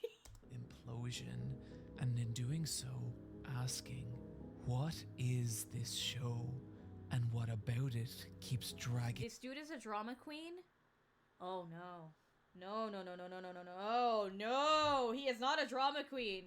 No, you guys don't understand. Only people that have seen Riverdale actually you would deal with some fucking PTSD, I swear to God. Taking me back to this town. What follows is a segment comparing plotlines from Season 1 to those of Season 3. This is to demonstrate a principle Riverdale is built upon: escalation. Season 1, Archie can't decide between Betty and Veronica. Season 3, after escaping a prison where he was forced to compete in an underground fighting tournament, Archie is mauled by a bear before spending the night with ghosts. Season 1, Jughead joins the school newspaper. Season 3, Jughead encounters a haunted Dungeons & Dragons game that mind controls people into drinking poison. Season 1, Cheryl is sad over her brother's passing. Season 3, Cheryl is kidnapped by a group of evil subterranean nuns called the Sisters of Quiet Mercy. Season 1, Betty's mom is mean. Season 3, Betty's dad is a serial killer. Season 1, Betty likes Archie, but she doesn't know if he likes her. Season 3, Betty's brother is also a serial killer. Season 1, Betty throws Jughead a party. Season 3, Betty's long-lost half-brother is in the FBI and hunts serial killers. And is also a serial killer. Season 1 villain, Chuck, the mean jock. Season 3 villain, the Gargoyle King. Season 1 storyline, the gang learn to accept that their sleepy little town might not be so peaceful after all. Season 3 storyline, the gang learn to accept that everyone they have ever known and loved has been indoctrinated into an organ harvesting cult. Jesus fucking Christ! Betty can't catch a break. I know, dude. They fucking treat her like the show's trauma sponge. Outside of Archie, those two, I swear to God, those two are like the most traumatized individuals in this entire franchise. It's awful. That was rapture bombed out of existence only to reappear again. What the fuck is this myth? This is Riverdale. This is Riverdale. Its leader now piloting a rocket ship. Oh, this show. If you haven't seen Riverdale or my previous video on it, that has probably left you with several questions like, what is happening? Are you lying? And do you actually like this? And the answer to that last one is yeah. You might not think it from the mass online ridicule, but Riverdale is one of the biggest teen dramas of all time. Its cast have a combined 100 million followers on Instagram, and what I can only describe as Riverdale fan AMVs can rack up views in the tens of millions. In an era where most TV shows can barely limp past 3 10-episode seasons, Riverdale is an anomaly, a gargantuan 7-episode behemoth averaging... God damn it! God damn it, Super iPad 12! What was that? Was that wall of text? I'm gonna assume it's not fucking important. 20 episodes per season. So to take our first step into the Garden of Madness that will end in Riverdale's inevitable downfall, we must first ask, what is the appeal of this show? I don't There's know. a scene I bring up anytime I want to convey the appeal. I don't know. But I watch this shit religiously. I started watching this show when I was 16 or 17. And I watched it all the way into my 20s. There's just something special about that. The season finale was soul crushing and I felt fucking empty. It was really, really fucking bad. Aren't you 32?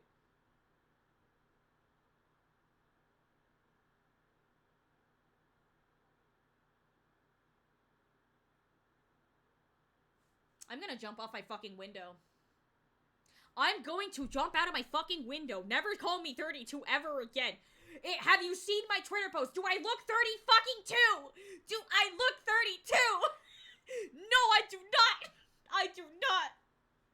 I don't. I'm 23. Fuck you. She sounds like a baby. Well, thank fucking Christ I don't sound like a chain smoker. You're 23. Yeah, I'm about to turn 24 this July. The 31st, by the way. You're what? Well, I guess you were in... You're... Guys. What? How old did you think I was, Dario? Genuine question. Also, 4F... Are you guys like gaslighting me right now? What? What's going on? Early 30.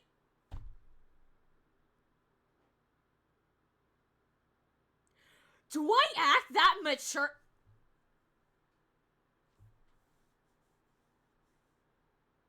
What? Is it the way I look? Oh my god. Oh my god. Holy shit. Is it because of the life experience that I've talked about on stream? Maybe that's what. Not in the mature way.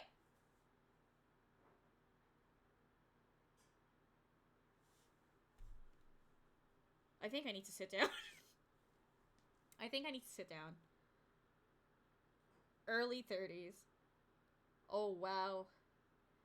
Oh, wow. That is both fucking horrifying and funny as fuck, actually. It's okay, old women are on demand. I'm still in my prime! I'm still in my fucking prime, okay? You don't stream sitting down? No, I stream sitting up. What do you mean? I get that a lot, actually. People either assume, like, I'm in, like, my early 20s, or I'm 25, or I'm 30 from my voice alone, but when they see me, like, IRL, they either assume that I'm, like, either 18 or 25, so I don't know. I guess I'm an anomaly. Of Riverdale, it is this. Mr. Shipping? I'm sorry, Jughead, that I couldn't help you.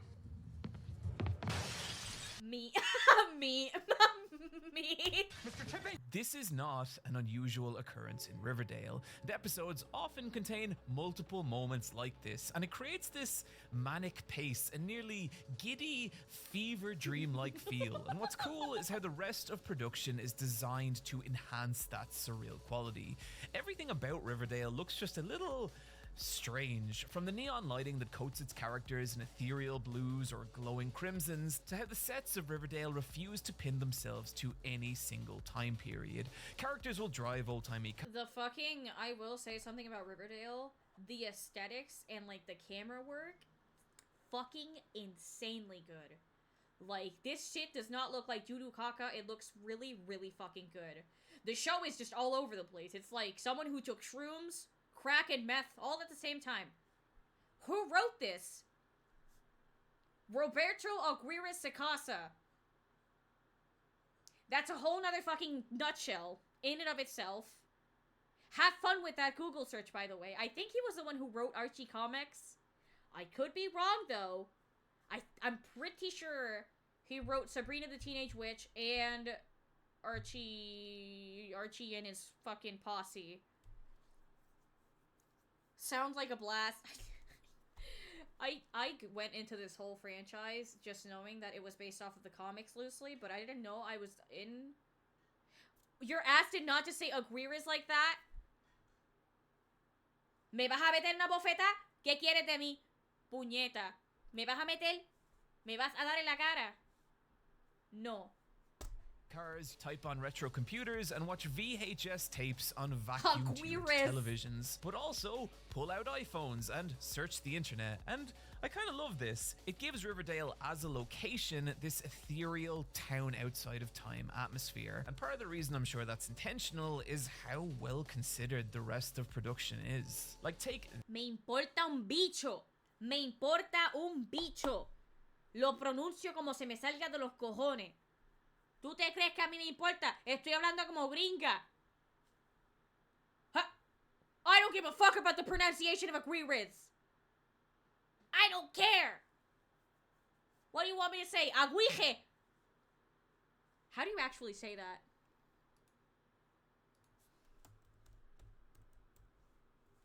How the fuck do you say Aguirre?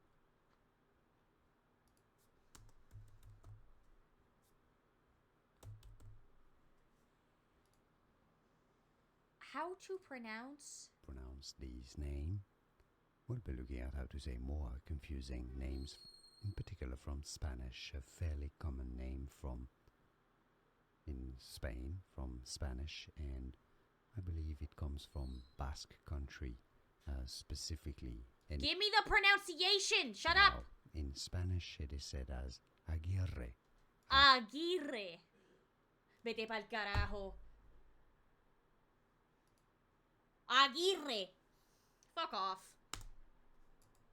This shot of Betty and Jughead walking into a prison. The camera moving past the first monitor, letting us know immediately that we are in a prison. A second monitor setting up the fact that Jughead and Betty have just arrived before its camera move ends in a composition that perfectly frames the three characters to the point that even the officer's reflection is clearly visible. Making a scene flow like this takes an immense amount of experience, skill, timing, and likely retakes. But not only does it make the show constantly engaging to look at, it means visually Riverdale can kind of be whatever it wants. When it's pretending to be a slasher movie, it looks like a slasher movie. Same when it's a musical or gritty crime drama or 1970s neo-noir.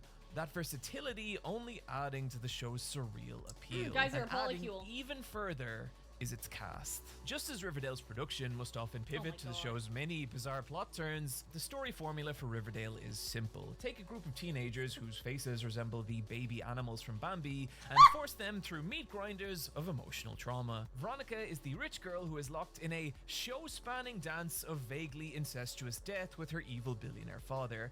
Betty is the all-American girl next door who cannot stop encountering serial killers. Jughead dies on at least 4 separate occasions, but the show's favorite punching bag of emotional trauma is Archie. With what? Gonna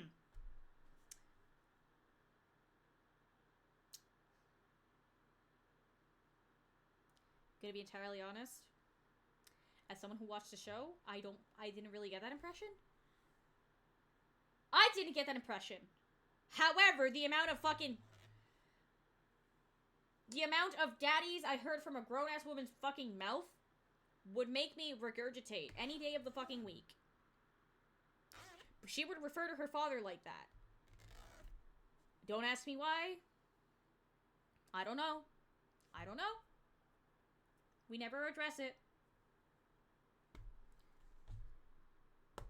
Andrews, who will frequently endure things like being cattle branded, mauled by a bear, set on fire, and having a mountain dropped on him. And those are just the things we covered last video, this guy's so immortal. Hopefully now everything's gonna be all right. Oh, Archie, you haven't even been in a war yet. With Without a strong cast, that formula of endearing teenagers versus emotional trauma wouldn't work. But with the exception of Reggie, who is recast between seasons 1 and 2, the cast are all pretty great at conveying whatever the script is going for, which is occasionally absolute fucking insanity. For I am Cheryl Blossom, queen of the bees. I particularly love Madeline Pesch's performance as Cheryl, who steals basically any moment she's in through a combination of utterly fantastic outfits and the most withering dialogue delivery that just cuts through any character unfortunate enough to share a scene with her.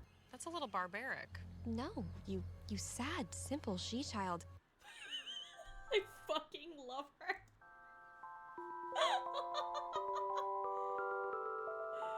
Oh my god. And it's not even just the main cast. Even relatively small roles are given to character actors who take every line they're handed and elevate it in a way that is so ludicrously entertaining. I cannot tell you how excited I get whenever Nana Rose, played by Barbara Wallace, opens her mouth. We must perform a banishment. Or Sounds like the dementia patients that I work with. the delight I feel at every one of Dr. Curdle Jr.'s lines, Nikolai Wesh drenching every word in morbid glee. I believe the ghoulies turned their guns on themselves. That's kind of... This is what happens when you take a great fucking, fantastic fucking actors. They're acting their asses off. And you give them the worst fucking script ever known to man. Riverdale, a show with manic pacing, a great production, and lunatic levels of trauma conveyed by a fantastic cast. And when you combine all that with the escalation we talked about earlier, you get a show that is, on occasion, homicidally entertaining. And particularly when we hit the multi-cult, organ harvesting, Dungeons and Dragons playing monster murder kingdom of madness and lunacy that is season 3. And I just want to restate here, there is a subspecies of human that considers season 1 the peak and season 3 the fall off. And I need you to know, I would never be friends with you. Season 3 is also kind of the poison pill in Riverdale's long-term storytelling, because in a show that is so reliant on escalation, how do you possibly escalate from here? And that's a problem you can feel immediately in season 4. This video is sponsored by Angel Burger. Cute clown girl. I would get that shirt, actually. That's a cute shirt. Ooh. Burger and Clussy? Sign me the fuck up! Whatever.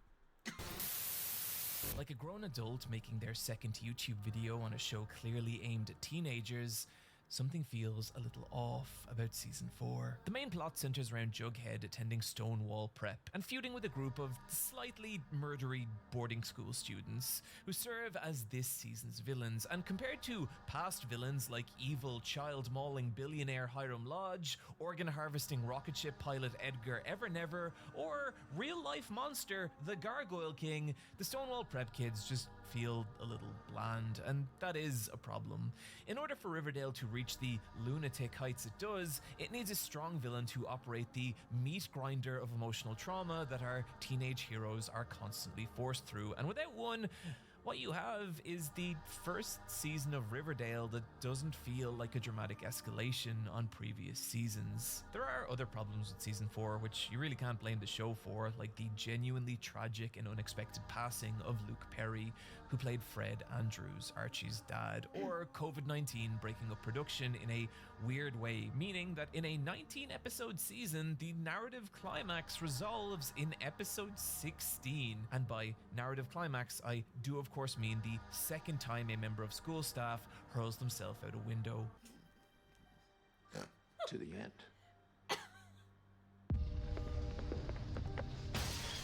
We then get to I don't understand.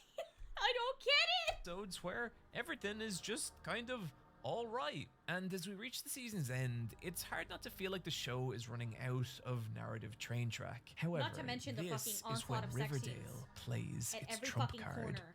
If there's one thing Riverdale is goddamn incredible at, it's ending It's seasons the same window. I'm pretty sure it fucking is. with big dramatic cliffhangers. Archie's dad being shot at the end of season 1, Archie being arrested for murder at the end of season 2, the naked Jughead devouring orgy at the end of season 3, and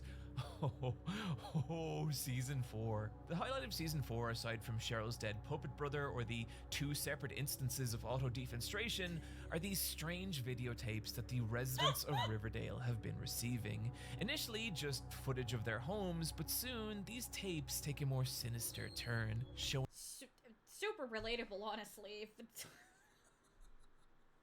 The only part I could relate to as a teenager was the lesbianism, and that's about it.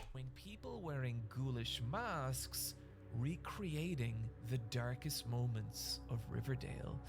Having experienced 12 serial killers up until this point, Jughead ignores the tapes and goes about his life as per usual, such as applying to college with an essay in which him and all his friends tie their principal, Mr. Honey, to a chair and murder him, which is a totally normal thing to write about, let alone apply to college with. However, in the final episode, Jughead discovers another videotape, but this one is different. On it is a group of people carrying knives, wearing ghoulish masks that resemble Jughead, Betty, Veronica, Archie, Cheryl, and Reggie, who surround a man tied to a chair with... Why the name Jughead?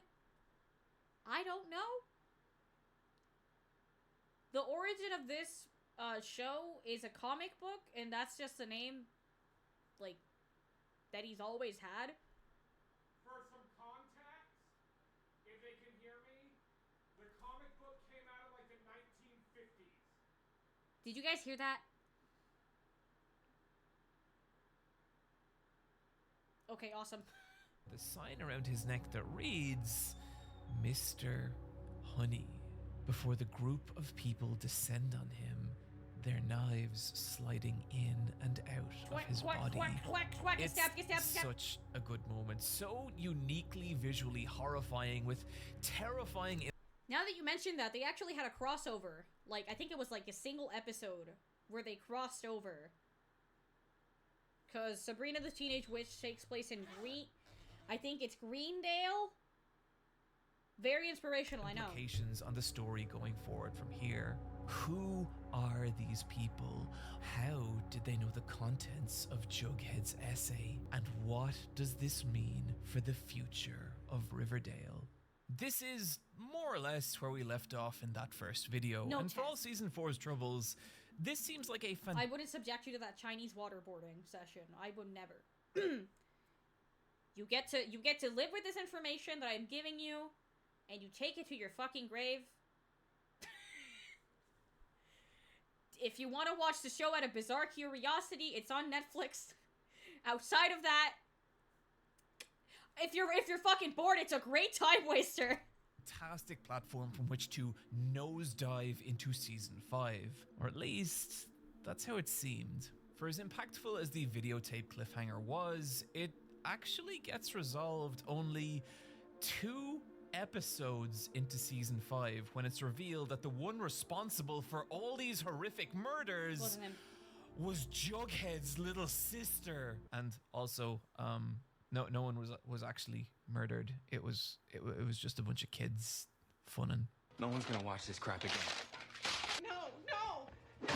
If you feel disappointed, I would ask you to imagine what it was like to wait 259 days for that reveal, and then realize that the show is not the problem. You are the problem. You're the one who keeps watching it, keeps praying that some big revelation that's never coming will make it all make sense, allowing you to believe that this show really was about something and not just a fleeting diversion, a way to temporarily distract yourself from the galactic void inside you that gapes deeper and wider with each passing day as your hands wither and begin to move by themselves. Huh? Close the door on the balcony. Why? I'm doing the fire alarm. Okay.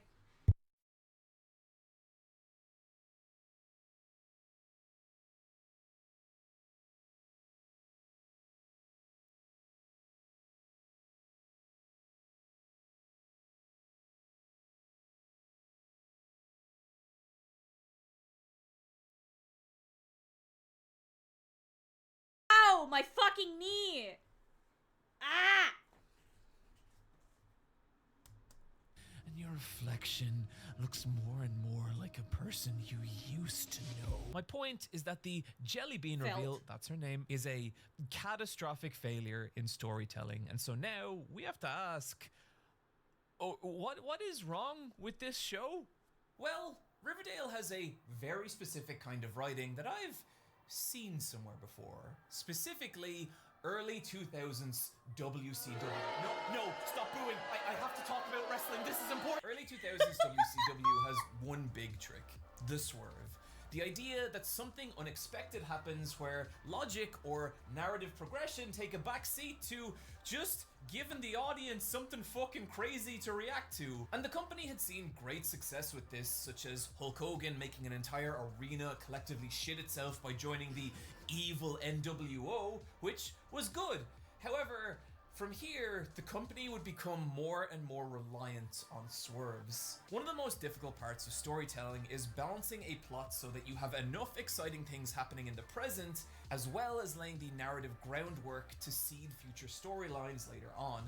But swerves let us temporarily circumvent that balance, cause if you just have wild out of nowhere shit happening all the time, the audience will be so entranced by the madness that they never have a chance to get bored or ask, where is all this going? At least that is until multiple poorly thought out story decisions collapse in on themselves, resulting in narrative disasters like the finger poke of doom, which What the fuck? Yeah, like pro wrestling. Finger poke of doom! Trust me, I could explain, it will not make more sense. I fear only wrestling fans will truly understand the devastation of this next statement, but this era of Riverdale is like early 2000s Still ended up about WWE. Yeah! WCW. The show has now become so swerve addicted, its penchant for big dramatic moments compounding in such an insane way. Like seriously, just listen to the actors try and cram all the insane shit that's happened up until this point into casual dialogue. And not just our ancestral mansion, Thornhill, which I burned down in my youth. Archie's house blew up. I've spoken to Hiram Lodge. He's promised to take proper care of me in his private jail. When I said you and Archie were doing more than just pretending to date when Jughead was dead? I know I bailed on you after that horrible night when my dad, dressed as the Gargoyle King, tried to scare us while we were having sex for the first time. The show's manic I feel like this sounds like me when I'm explaining my lore. pace and constant escalation, meaning we have burned through our narrative train track, while never spending the time to seed those future storylines. Meaning now, there is no way to write a satisfying conclusion to this storyline. Short of introducing an entirely new cast of characters, building them up over the following season, only to then very obviously reveal it was them, which would be bad, there is nothing you can do. So, you make it Jelly Bean and write it off in 2 episodes, because this was never a story. It was a moment, a swerve designed for the audience to react to and pull them back for the next season. So, in conclusion, it's not that the writers dropped the ball, it's that the ball was made of petrol and dynamite. So now, we're left with an entirely more existential problem. What at this point is Riverdale? With all plot threads used up, how do you now It only gets fucking worse from here, I can promise you that. restart the story in a way that's meaningful and creates new narrative avenues for every single character? Although, you know, Jughead does have this one line. Unless a meteorite strikes this town in 2 days, we'll have survived graduation. Okay, no, actually, no, that's too silly. They would never do that. I'm sorry I brought it up. Anyway, as for the problem of what to do now, Well, believe it or not, the creators did actually find an answer.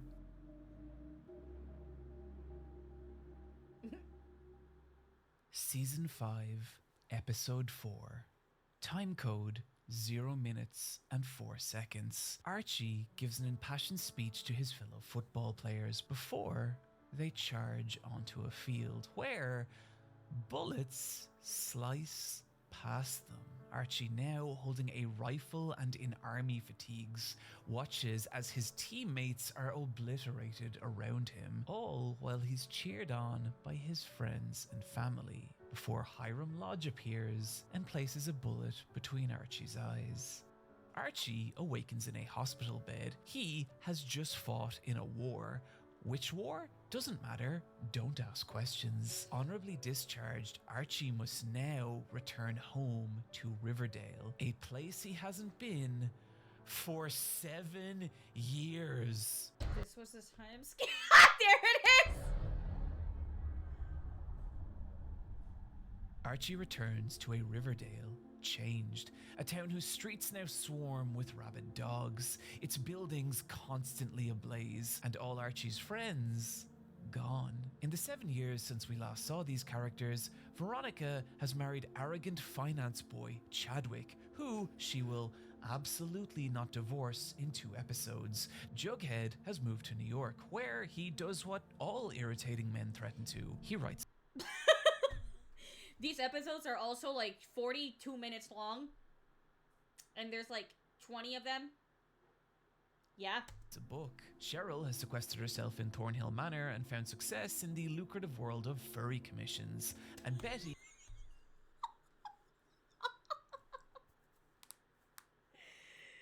I have to disagree with this guy. Sounds like he's getting even better. What are we watching? The implosion of the show Riverdale. That's it. I've seen that exact painting of the Fox woman. No fucking way. Is now No in the way! FBI, having recently been captured by and escaped from Riverdale's 13th serial killer. I am aware that people think I am joking when I talk about how many serial killers are in Riverdale, so please allow me a short sidebar to list them all. How many do you think? I was in a restaurant called the Lion's Share. Think there are? The Black Hood, the Janitor, Hiram Lodge, Cheryl Blossom, Penelope Blossom, Betty's secret brother chick, Tall Boy. By the way, something that he doesn't mention for whatever reason, Betty's biological brother boinks with her fake brother. So they get into this weird fucking relationship where apparently the two of them are serial killers. Don't know what the fuck that's about. The Gargoyle King, Edgar Evernever, Evelyn Evernever, Stonewall Prep students, Evil Principal Francis DuPont, Trevor the Hospital Orderly, the Lost Highway Killer, Old Man Dreyfus, Evil FBI Brother, that assassin Veronica slept with, the Trash Bag Killer, Shadow Archie Andrews, figure of popular Mexican folklore La Lorena, I despise. Why did he say it like that? La Llorona. It's La Llorona. La Llorona. Que ni la llorena ni la llorena. Me cago en la hostia. Percival Pickens, the Milkman. This list encompasses only characters who kill out of some predetermined malice, and not the multiple characters of Riverdale who have body counts for plot-justified reasons, like Archie or Veronica. Though I guess that depends if you count unintentional sex venom as plot-justified. Look, we'll get there. The time skip solves several of Riverdale's long-term problems. For one, it's a clever solution for the issue that there was no story left to tell. Well, clever in the way that flipping a chessboard is clever. But it does mean that the characters can now explore more adult issues while also providing 7 brand new years of backstory that the writers can draw on to propel those narratives forward. Like Jughead becoming an alcoholic after drowning in a giant pile of rats. Am I lying? You don't know. You may never know. It also eliminates the slightly embarrassing problem that by season 5, most of the cast were in their late 20s and 30s playing teenagers. This high schooler is 37 years old, and now that's no longer a problem, and surely it never will be again. However, the time skip also fundamentally alters what Riverdale is. This is now no longer a show about teenagers enduring trauma, even more ludicrous than that time a stripper asked me, "Are you super eye patch wolf?"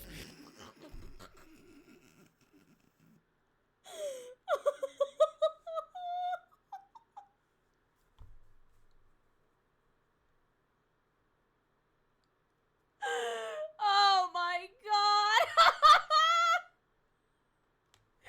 Fucking A. That's crazy. That's fucking insane.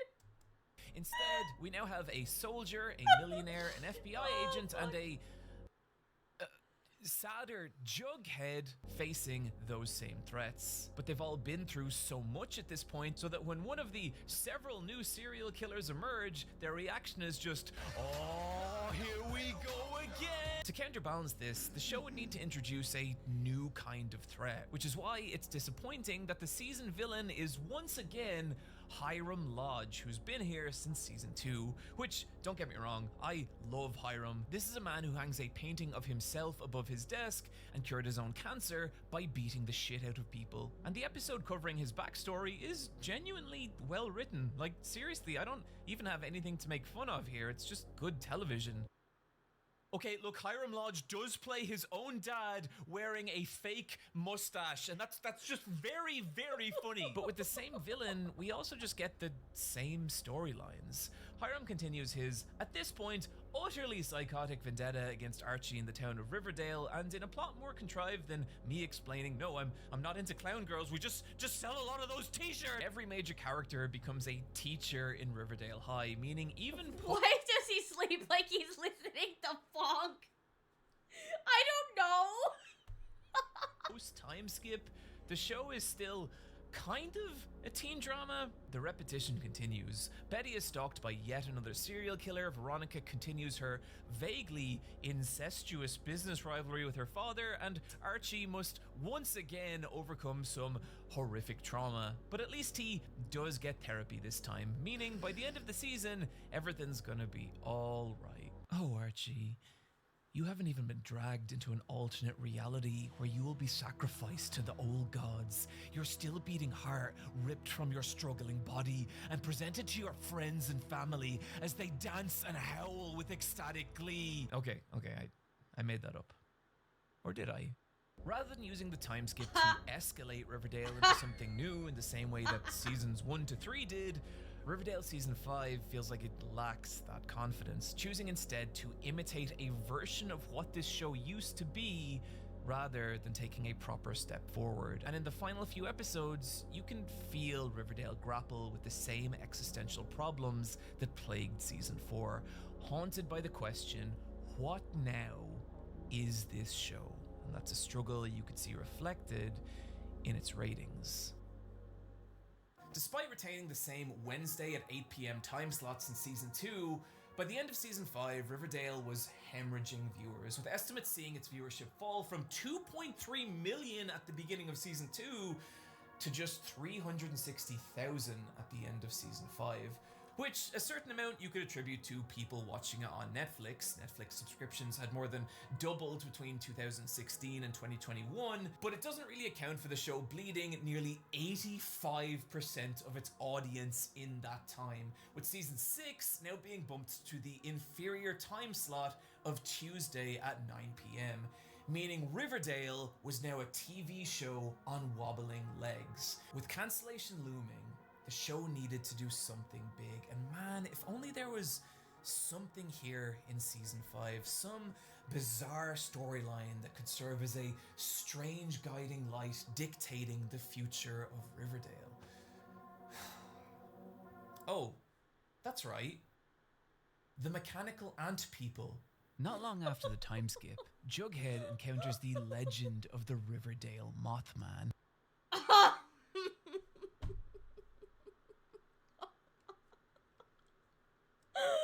Oh my fucking god. A dangerous creature that stalks the forests surrounding the town. Jughead begins to investigate the legend, but as he does, he becomes plagued by strange power outages, monitored from the skies by massive flying machines, and stalked by alien-like moth people. You're watching this and it's like, there's no way Riverdale's actually doing this, right? Like it's always flirted. The solution to every narrative problem is bug people. Change my mind. Yeah, I guess. With the supernatural, but it always explains it away. For example, Cheryl's haunted doll brother was actually just being removed around by her secret mother who lives in her walls. But the further this plot races forward, the more those logical explanations begin to fade into the rear view, with Pops encountering the same spacecraft in the 70s and Archie seeing one of the creatures in the mines below Riverdale. But perhaps most definitively, Nana Rose having one of the creature's skeletons preserved in a vat of maple syrup. Undeniable proof that aliens exist in Riverdale. Wow, you know, it sure would be frustrating if this was another swerve and the actual explanation didn't make any goddamn sense at all. Anyway, let's keep reading this script I wrote. Later, it's revealed that the alien moth people were actually just a family of misshapen serial killers. Oh, Riverdale, I swear to fucking Christ. The illegitimate sons of Cheryl's grandfather who were discarded in the woods before growing up to form an evil murder cult. The reason they look like this being that, this is what Riverdale thinks children born out of wedlock look like. As for why Archie and Jughead saw the same alien or the two separate sightings of the spacecraft, well, there's actually a really clever explanation for that. The storyline culminates in our heroes storming the Mothman murder compound, where they encounter what can only be described as a swarm of mechanical ant people, and this was it. I sat there, watching this scene, my hands trembling, as the nucleus for this video lurched out of some primordial grey matter inside me. For as horrified as I was to watch everything I had attempted to do with that first video invalidated, I had to Thank you for the admit, follow, Jonah. there was something beautiful here too. So often, society dictates to us the principality of what is: numbers, law, science, logic. It presses these pieces of conceptual clay into our palms and watches as we hew them into jagged rods, each one a link in the perceptual cage that we trap ourselves in, a barrier between us and the single universal truth. We are the curators of what we perceive. We are the arbiters of our own reality. And just imagine what the world could be if we all recognized that. If we could all shatter those conceptual bindings, if we could all create our own personal teen drama invaded by mechanical ant people. I can't lie, I was enraptured, but I knew I was watching the furthest reaches of Riverdale's lunacy, because surely nothing could go beyond this. Oh!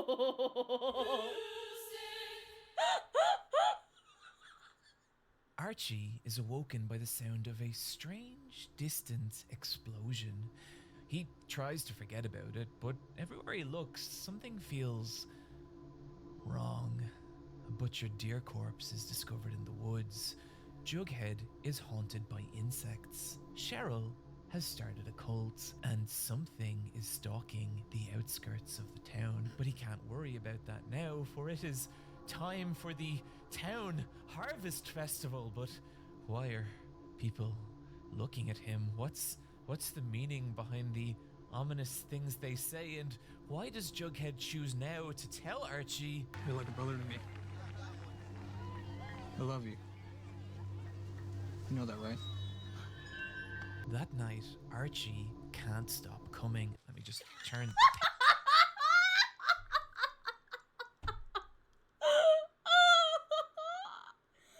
Oh my god. Page here to the conclusion that something is wrong, which is when he receives a panicked phone call from Kevin. Betty has been kidnapped by Cheryl's cult. Under a blood-red moon, Archie races to Thornhill Manor, where he finds everyone he has ever known dressed in odd clothing, saying things he doesn't understand before he's knocked unconscious. Archie is tied to an altar, and with a wooden crown atop his head, a dagger is pushed deep into his chest. His bloody heart ripped from his struggling body and presented pumping and pulsating to his friends and family, who all dance and howl in ecstatic glee. Anyway, that's episode 1. What's that? Why am I wearing this jacket? Why, because it's me, Andrew Page Turn, the plot scientist, and I'm here to help you unravel what the fuck that was. And to do so, I have constructed this handy chart. Jesus, okay. Oh fuck. Just...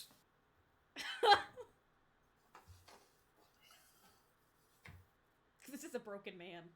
See, season 6 of Riverdale starts with a lot of the same problems as season 4 and 5. A lack of escalation, combined with a more capable cast, and now the complete lack of a villain. Now that, oh Jesus, now that, oh fucking god, and now with Hiram Lodge's banishment, we'll get to that later, there's no longer a villain to even really manage the misery carousel that is Riverdale, which means everyone's now just kinda happy. And so if the show wants to avoid boredom, which you can see here by this sad child, it needs a new villain.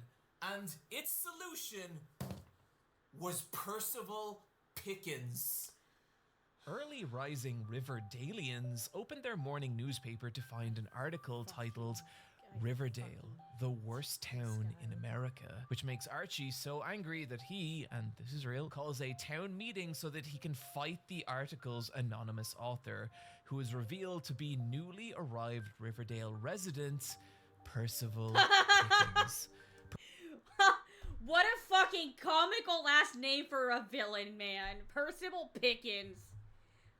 Christ. Percival tells people that he only wrote the article because he knows Riverdale can be better and that he can make it that way. And even this early on, Percival is a delight.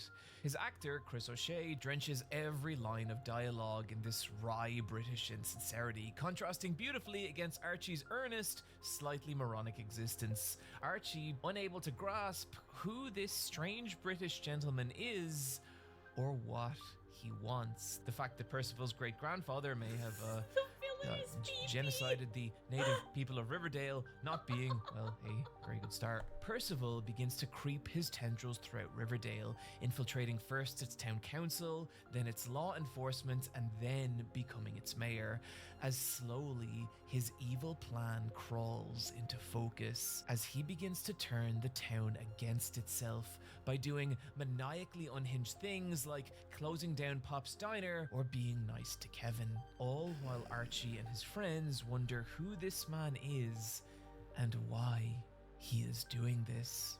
Which brings us to our next segment. What do you think happens next? Hello, it's me again, because I guess I'm also a game show host or something, here to ask you, Who do you think Percival Pickens is? Is he A, Archie's evil half-brother? Start writing this down. Start writing this down. What do you think? Abandoned at birth and consigned to the worst fate imaginable, an English upbringing? Or is he B, Hiram Lodge's secret lover, who, mad with vengeance and fury after Veronica had her father assassinated... Look, we don't have time to get into every little detail. Or is he C, a wizard? Which do you think it is? Percival works as... Which one do you think it is, chat? Which one? All of the above. C, B, all three, all of them. He's a gay wizard. I've watched Riverdale. I can't say Barrow! My brother in arms. We're so fucked up.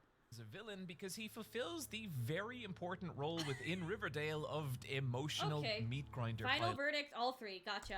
That's arguably been missing since season 3. And as the season goes on, his evil only grows more unhinged, like building a monument to his genocidal grandfather or making the unhoused population of Riverdale, disappear, which are surely both things that would never happen in real life. And so Archie is left with no choice but to fight Percival, marking the second time in Riverdale that Archie fights an evil billionaire in a boxing match for the soul of the town.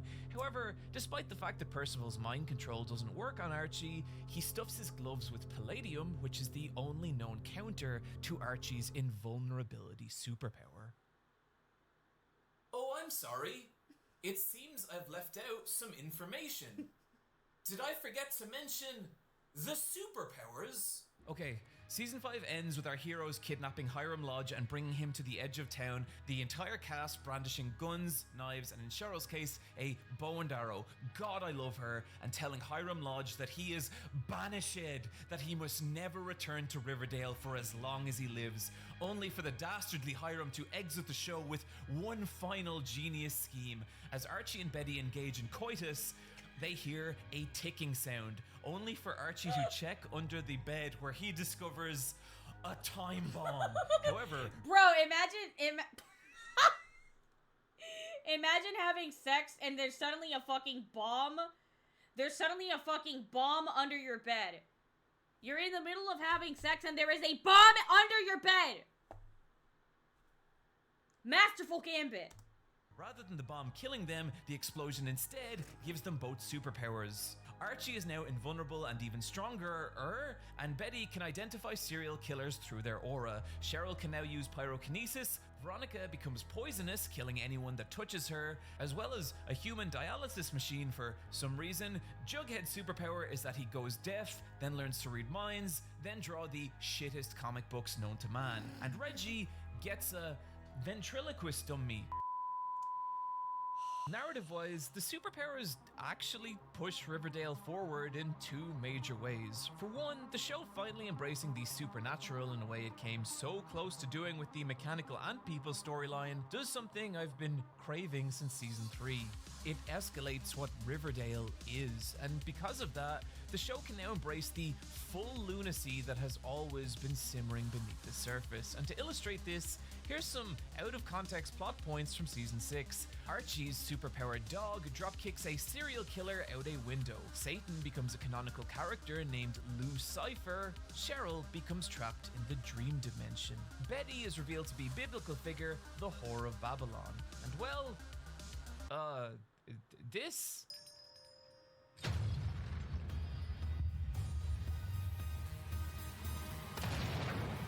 Hello! Welcome to another round of What Do You Think Happens Next? A. Does Jughead, scared by nearly losing Tabitha, realize his true feelings for her? Or B. Does Tabitha, shocked by being shot in her own diner, recover to start a vigilante group? Or C. Does the bullet cause Tabitha to time teleport back to April 4th, 1968, where she must halt the assassination of Dr. Martin Luther King? Oh my fucking god.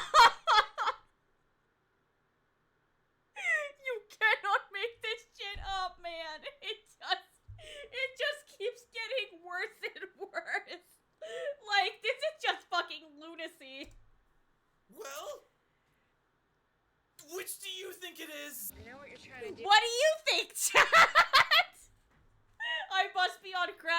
No, you're not the one on crack. The writers were the ones on crack. Saved Dr. King's life. But as painful as it is, Tabitha, there's nothing you can do about it. I don't accept that, Raphael. Betty once told me that the FBI office in Riverdale opened up in the 1950s. Maybe they can help.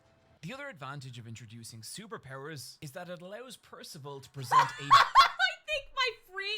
I think my freeform VR chat fantasy roleplay was more coherent than this.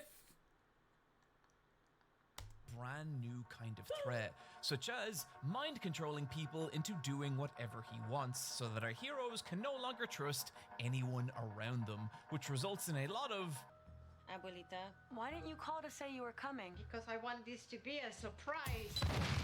This lets the stakes Abuelita's got a fucking gun, right?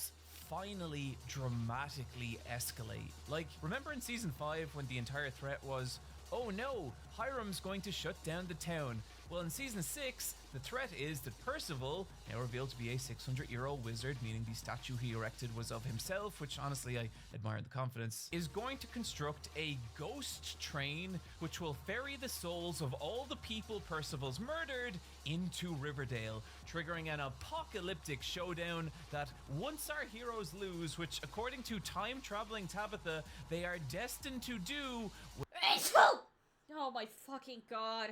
will usher in a horrifying era of darkness. That is the plot to season 6. Also, there's a episode where Percival gets into a labor dispute with the people constructing his ghost train. What's that? You want to know how Archie being sacrificed fits into all this? Oh, I'm sorry. It seems I've left out some more information. See, that wasn't Riverdale. That was Rivervale. Okay. Are you guys following us yet? Are you guys following the plot point yet? Do you know what the story's about at this point? Do you know? Do you know? Does anyone know?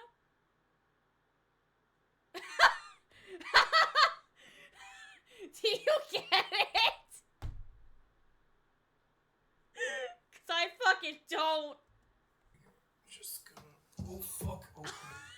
Here. Just get this... Do the writers know? No, they don't!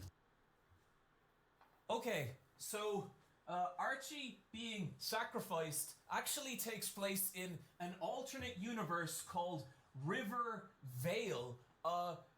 See, at the end of season 5, Hiram Lodge's time bomb opens up a dimension portal that takes us to Riverdale. It also because Betty and Archie were fucking and Jughead's shitty comic, and that leads to a new universe where everything is kind of spooky. Rivervale is... Oh, I see. Thanks. I got that synopsis. Thanks. An alternate reality Riverdale where the continuity is the same up until season 5 episode 19, at which point the timelines diverge. TLDR, Archie should have stayed a virgin. That's what we're gonna go with. Rivervale being a darker, more macabre universe, featuring stories like the sacrifice of Archie Andrews, Reggie buying a car possessed by a sexy ghost, Tony's baby being stolen by figure of popular Mexican folklore La Lorena, and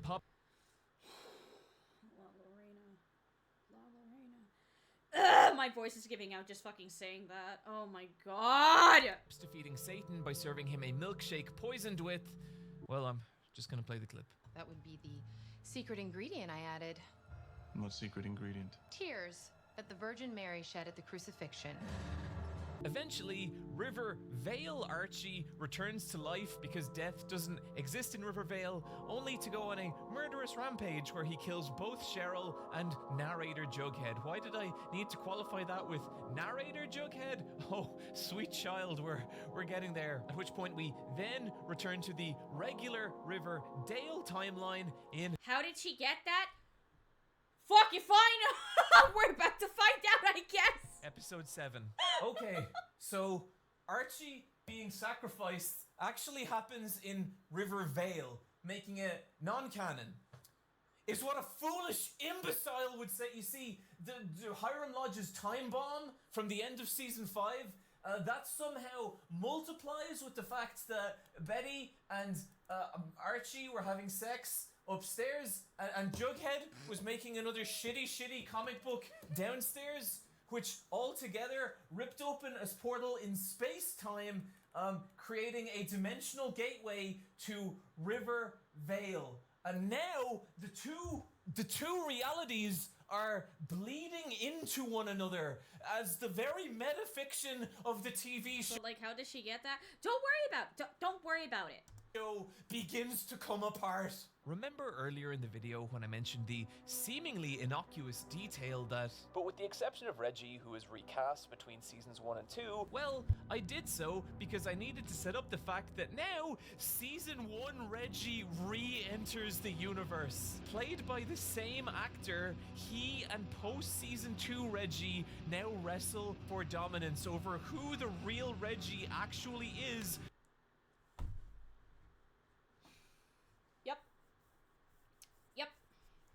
This is the first actor that played in the first season for the character Reggie, and this is the actor that took his place, and now they are in a fucking death battle in this scene.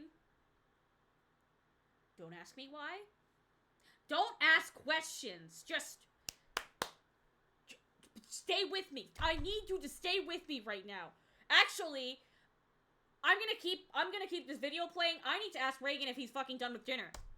Before killing each other in a pistol duel, things continue to spiral. Jughead finds a reality warping comic book depicting himself and his entire life up to and including the moment he finds the comic book. And there is absolutely a moment where an overworked sound engineer tries to pass his voice off as a dog bark. Imagine watching this while high as fuck. You know, I actually thought about it, but I need to be your guiding light. I need to be your guiding light throughout this. And if I'm high, I'm just gonna sit here like a fucking moron, just giggling at the absurdity that is this show. And that makes me useless. I forgot about that. They couldn't even use a fucking stock sound effect. My god. Wait. The moment he finds the comic book, and there is absolutely a moment where an overworked sound engineer tries to pass his voice off as a dog bark.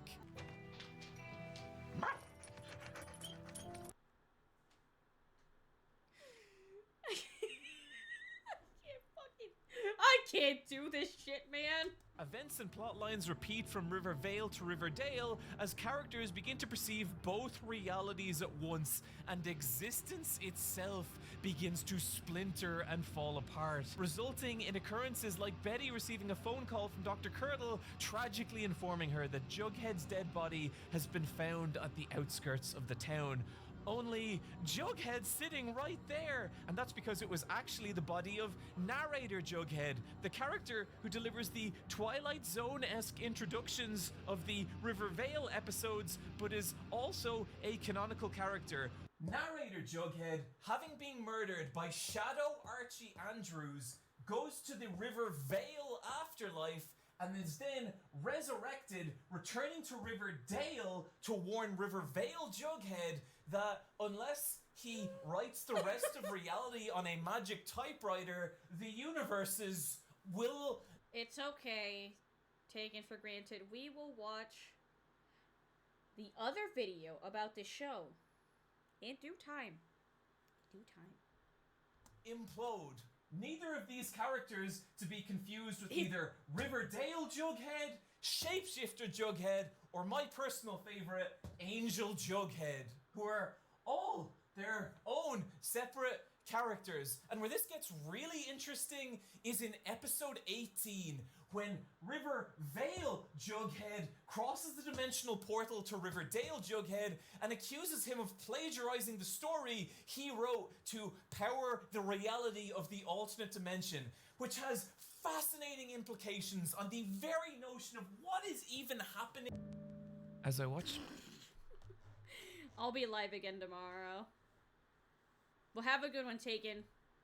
Have a good night! back this footage of myself prattling like some kind of lunatic werewolf person, I saw something in my eyes that devastated me. Doubt. I consider it my job to find meaning in the media I consume, and that's what I expected, nay, had to do with this video. But as I watched myself search through each insipid little plot strand, I was met with a crushing realization. There was nothing here. Riverdale had trapped me in a nihilistic void where I now made desperate bestial flails, hoping, praying to make contact with something, anything, any little shred of story that would make it all make sense. But my fists collided with only an empty universe. No purpose, no reason, just entropy. I agree, Dario. I agree. Riverdale was crushing me, forcing me to reconcile that all art is the purpose we inflict upon it, a construct we use to blind ourselves to the void, that meaning is meaningless. And then Tabitha uses her time powers to time teleport the invincible baby forward 20 years so that he does miss his entire life, but now he's an adult and can wear a cool jacket, and then he does nothing.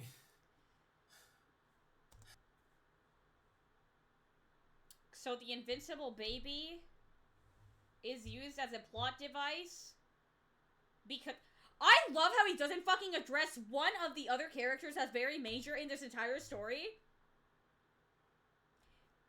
Tony. So Tony and another character boinked. So Tony got pregnant, and thus she gave birth to an invincible child, and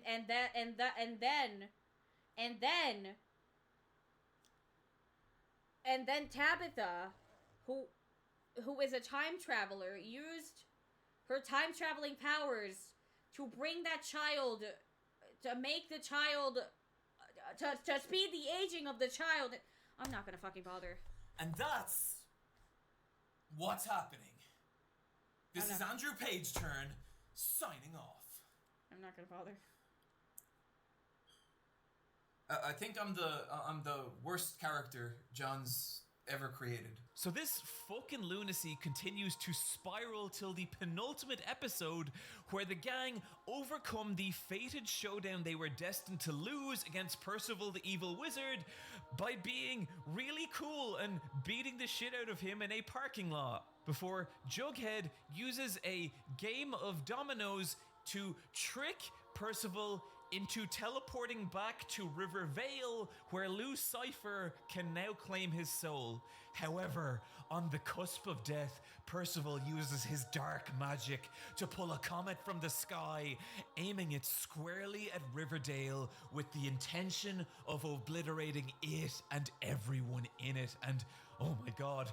Unless a meteorite strikes this town in 2 days. My god, he was trying to warn us. Season 4 Jughead was trying to warn us. Which...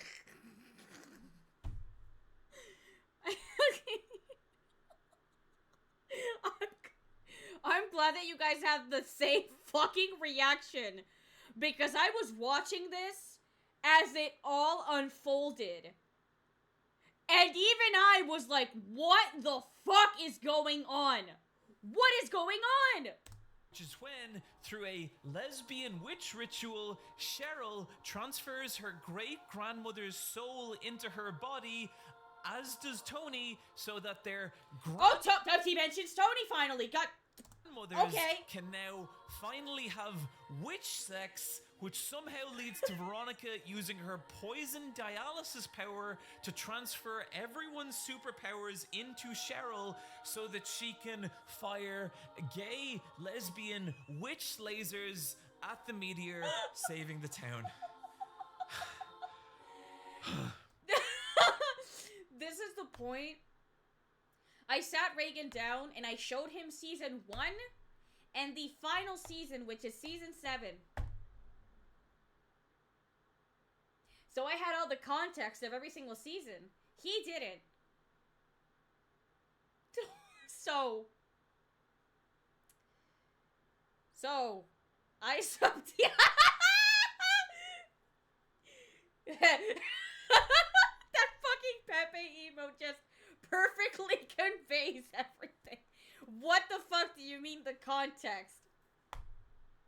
The chain of event.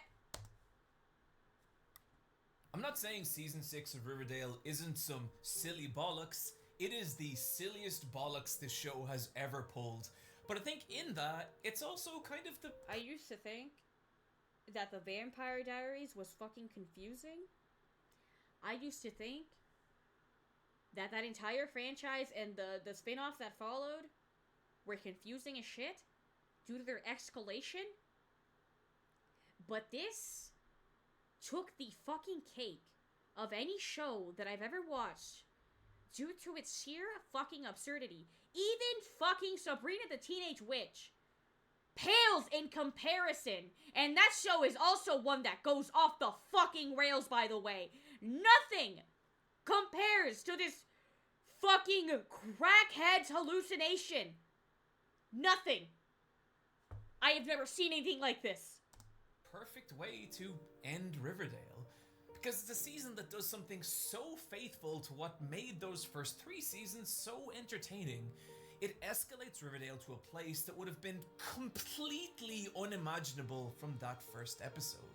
And it's ridiculous and fun, and most of all, a fitting ending to the strangest teen drama of all time. Only season 6 is not the end of Riverdale. And may God have mercy on us all. Yep. Season 6, episode 20. But wait, there's more! 2.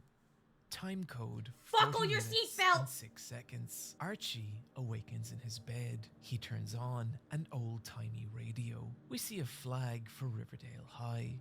He puts on a Riverdale High Letterman jacket. He goes downstairs. Comet doesn't have a name, so we're gonna refer to it as Gay Lesbian Sex Destroyer. To find his mother crying. She is upset over the passing of James Dean, a death that occurred. I read that as Bobby's sex idol, I'm not gonna lie!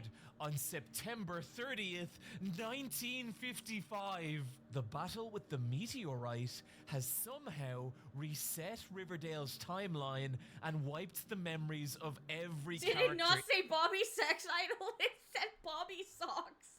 in it, so that they are now all experiencing a reality where they are high schoolers in the 1950s. Welcome to season 7. My best understanding of what happened here is that while season 6 was a joy, it compounded the show's long-term story problems to such a ludicrous degree that, short of having Freeze's spaceship land in Riverdale, there was absolutely nowhere left for the story to go. So what do you do then when you're asked to write another season? Well, if you're the writers of Riverdale, the answer is basically this. As for why the 50s, well, it could be like a cute nod to the golden age of the comics, or it could just be the fact that the show's creator, Roberto Aguirre Sacasa, really likes the 50s. But I wonder, maybe, is there something a little deeper going on? Despite the sanity-melting joy season 6 brought me personally, it didn't do anything to pull Riverdale out of its ratings abyss plummet. Season 7 now announced as its final season. And there's a part of me that wonders if season 7 might have been an attempt to emulate the success of 2 of the most successful modern teen dramas. That of the time period nostalgia drug Stranger Things, and that of the searing teenage hellscape that is Euphoria. Sacasa himself even stating that he envisioned season 7 as being like Euphoria in the 1950s. This new direction possibly being a final gasp attempt to reboot Riverdale and find a new audience. And whether it succeeded or not, well, The shift to 1955 changes Riverdale in several major ways, affecting everything from the dialogue. You're lucky my parents still sponsor us. We're a panic and a half. Cut the gas, Captain. Nobody's jazzed about what happened out there. To the show's ethereal look and feel. For the first time, Riverdale has stapled itself to a specific time period, 1955, meaning we're no longer peering into this strange town outside of time. We're watching a 1950s period drama, killing the show's lightly Silent Hill / Twin Peaks-ish dreamlike quality. Who, as the particular kind of idiot who would spend over $100 on this hideous Silent Hill 2 sweater, is not a change I personally appreciated. However, that shift is representative of a much deeper change in how this show works. Riverdale has always tried to present itself as a show tackling social issues, and sometimes it's successful. There is so much lesbian sex in this fucking show. You wouldn't even begin to fucking imagine. Lesbian sex beyond your wildest fucking dreams. Oh, also, there's a plethora of, like, straight sex going on. I even fucking gagged! That's how disgusted I am! Take Cheryl and Tony, by far the most popular couple in Riverdale. Most popular lesbians! Or at least that's what this Choni AMV with 30 million views leads me to believe, as opposed to Bughead's paltry 7.9 million. I imagine Choni was pretty validating for a lot of young girls who are into girls, and in Season 7's defense, it does take a more nuanced approach to gay relationships, like Kevin, his struggle with his non-attraction to Betty and his gradual understanding of his own sexuality being the most well-realized the characters ever felt. However, outside strictly gay relationships, Riverdale has always struggled with it. Everyone's gay. By the way, everyone in Season 7, everyone is gay. You fucking name it, everyone becomes fucking gay. Why? We don't know. Issues of gender, sexuality, and representation. Must have been the fucking meteor. Take, for example, the complete non-handling of Jughead's asexuality, a big part of his character in the comics, but ignored in the show, to the point that the creator. Welcome, Malachor. Look at that single freeze frame. Isn't that wonderful? Actually had to address it and promised they'd get there eventually. Well, given that this is the final season and the universe is just. Oh yeah, by the way, Jughead in the comics is asexual, so he's not supposed to be boinking anyone. Do they respect the character integrity? No, the fuck they don't! Started. Surely now would be the perfect time to. Okay. Never mind, I guess. This kind of insincerity is constant throughout Season 7. Take the beauty pageant episode, which is won by Ethel. Ethel is the only member of the main cast not to have the physique of a 90s supermodel, and the intention of this episode seems to be to say something about body positivity, but Ethel's been in this show since Season 1 and has spent the majority of her screen time being depressed, pining after Jughead, brainwashed, or accused of murdering her parents. She is barely in some seasons, doesn't appear on any of the posters, and up until this point, unlike every other cast member, has never been given a romantic relationship and has never even had her own storyline that wasn't viewed through another character. And so if the goal here was to send a genuine message about body positivity, would the much better option not have been just to write Ethel with proper storylines like any other character, as opposed to whatever this episode is pretending to do? I'm not even going to touch the fact that Archie and Reggie don't kiss. I mean, they watch naked wrestling together. There's one.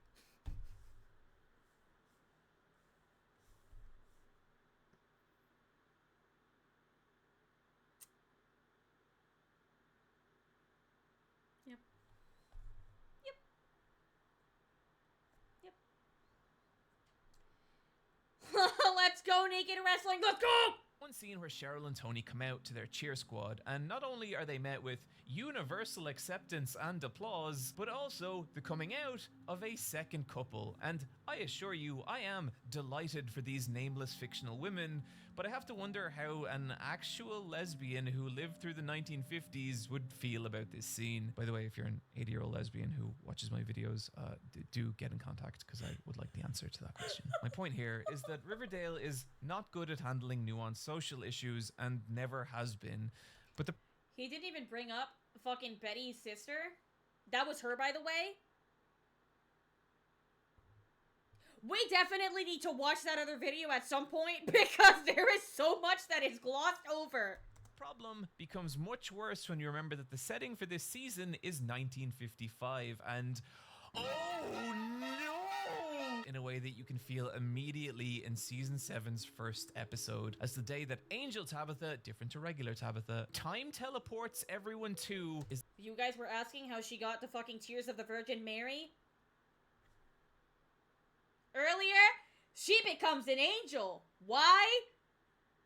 Fuck if I know! The same day that Emmett Till's murderers were acquitted in a trial after less than an hour of deliberation from an all-white jury. Emmett Till being the young black boy who was beaten to death after being accused of whistling at a white woman. And this is a plot line in this episode. I appreciate the desire to cover such an important and horrifying moment in Black history, but something feels really weird about having it be the B plot to a time-traveling angel. And look, obviously, I don't speak for black people. First it was Martin Luther King as her B plot, and then it's this. I'm just like...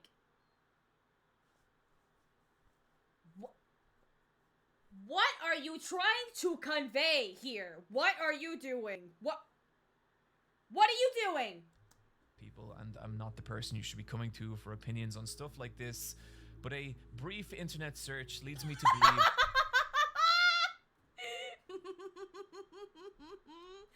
Riverdale watch along on Discord? Bro, that would take us 5 consecutive fucking years. I could do it. But it's gonna be a long fucking time. That this episode was, well, not positively received. As for how the racism of the 1950s was conveyed through the white characters of Riverdale... Should you do it? We have to go through Twilight first. First and foremost. We already watched the first Twilight movie. We're gonna watch all of them. Eventually, in due time. I hate this video for making me say that sentence. Pancake attack? Don't break it. That is the most unfortunate fucking typo I have ever seen in any of your fucking messages. Also, same. I was like, there's no fucking way they're gonna bring this up and treat it with a modicum of fucking respect. Just... Fuck, man. Riverdale's white protagonists are in season 7 generally treated as these perfect angels who all have an innate understanding that racism is bad. It's never something that they need to recognize within themselves or reconcile in their own actions. Instead, it's always something external, something happening over there being done by a bad person. My issue being that this is 1955. These characters were raised in and surrounded by a society where racism was unfortunately the norm. And I think forcing the characters to recognize that both in the world around them as well as how that has shaped their own perspective and having them then change their own actions and worldview from there would have been much more powerful in terms of what the show is trying to say. Does that all sound okay, FD? I do not care, John. This is my problem with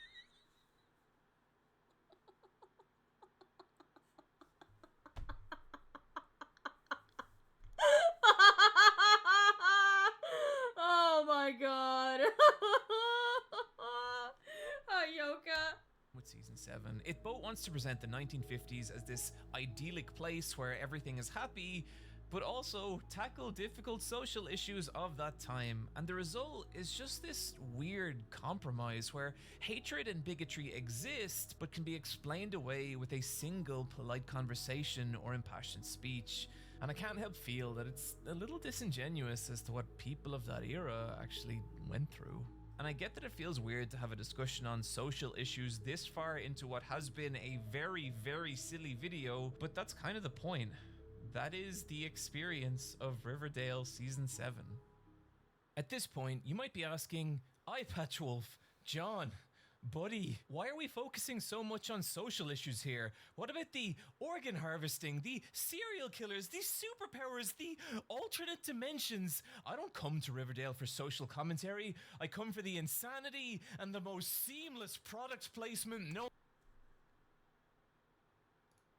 Fucking Doritos. Fucking sponsored by Doritos. Go figure. Go fucking figure. To man. Drinks are on me. Here's my chime card. Well, truth is that in season 7, there are very little of those things. Most of the madness is localized to a single, non-canon Halloween episode, which does feature Betty and Veronica cutting Archie in half so that they can both date him, which is fun, but beyond that, the season has a paltry, single serial killer, the Milkman, who barely features in the story before being soloed off camera by Ethel halfway through the season. And from here, Riverdale does the most shocking thing it could possibly do.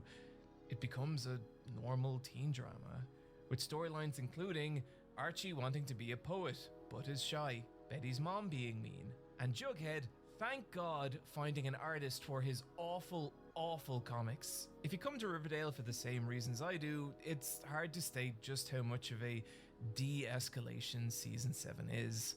I kept waiting for the multi-dimensional storyline to pick back up and for the carousel of lunacy and trauma to start all over again, but as the season went on, that hope became dimmer and dimmer. Instead, the characters all just seemed kind of happy, their lives beginning to work out in a way that felt so antithetical to what this show was. As I reached that last cluster of episodes, I found myself experiencing something I never had with Riverdale. Boredom. Whatever vague hope I still had that there was some deeper meaning that would reveal itself, I knew at this point I had to let it go. And I did. I stopped watching Riverdale. By the way, something that he didn't mention. Betty, Jughead, Veronica, and Archie engage in a polyamorous relationship because none of them can choose to be with one another, with or without.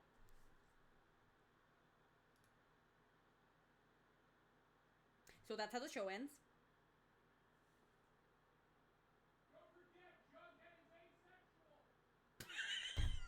Don't forget that Jughead is asexual! Fuck, man. So with this final season, we can now ask, what is Riverdale? And there's a lot of different answers to that question, but to me, when I look at the show now, what I see is a story of survival. We talked a lot about Riverdale's ratings earlier and how those may have affected the wild direction its story takes, but the problem of a declining audience wasn't unique to Riverdale. When Riverdale ended, there was a lot of articles written about how it was the ending of a wider era, and specifically that of the teen drama. And I think they're right. Teen dramas used to dominate popular culture. The OC, Dawson's Creek, Gossip Girl, Beverly Hills 90210. These were all juggernauts in their time, with these gargantuan annualized seasons that would run for 20 plus episodes. So impactful on pop culture that they would affect everything from what bands got popular to the clothes people wore. But nowadays, when you look at teen dramas, what you get is much more anemic. Sporadic seasons, less than 10 episodes, even the most popular like Euphoria or Stranger Things. And I think there's a lot of potential. In the comics, Jughead does not date anyone. He's just there. He's just there to enjoy his fucking cheeseburgers and his fucking milkshake. God, I wish that was me! Reasons for this. Streaming services providing vastly more options, ending a homogenous age of television. Let me correct myself. He is cheeseburger sexual. Or social media just giving teenagers a more accessible and relatable kind of content. But what it means is that when Riverdale's finale aired, people were watching the ending of the last massive teen drama. And you know, it's weird because before Luke Perry died, he said of Riverdale that it will be the last of its kind. And I think he was right. I think the wild turns of Riverdale are flails of a dying genre, struggling to survive. And I think that's what makes the show special, and why its absence in that final season is so disappointing. Or at least, that's what I thought until I finally did watch those last few episodes, and it's there that it happened. Just an episode away from the end of Riverdale, time-traveling Angel Tabitha returns and explains to Jughead that the timeline he currently exists in is the most idyllic possible form of reality, but there was a different timeline, a darker reality, one in which he and all his friends suffered over and over, one that they do not remember, but that she can show him. And so they proceed to watch the first 6 seasons of Riverdale. Jughead and all the other characters watching the entirety of the Riverdale TV show. The show we've been talking about this entire video. All the horrible, awful things that have happened to them. That is fucking wild. Maybe the most unhinged thing I have ever seen a TV show do, and I love it. Because there's this moment where Veronica asks time-traveling Angel Tabitha, is it possible for them all to only remember? There isn't more. There isn't more. It ends with season 7. Thank God! The good memories, so that they don't have to exist with all the strife, all the pain, all the awful things that have happened to them. And Jughead tells her it doesn't work like that. And with that one line, I got it. I understood Riverdale. Because what it's saying is, no matter how pleasant it may be, you can't live in an illusion. In order to be human, we have to accept the darkness, embrace the pain, carry the hurt with us, and use it to make us stronger. Because ultimately, all any of us should ever strive to be is the most complete version of ourselves. And it's with that I realized this is what Riverdale has always been about. Okay. This is what's always brought me back to this town. Actually, I can only reshare the good memories. No, Angel Tabitha! No, this was all meant to mean something! No! Friends, thank you for joining me. Yep. Yep. You're welcome. You're welcome. Now you are cursed with knowledge. You are cursed with knowledge. Nothing ever happens. Nothing matters. Good night. Okay, I'm gonna look for someone to raid real fucking quick before an ad starts. Yeah, let's go with Farrah Loon.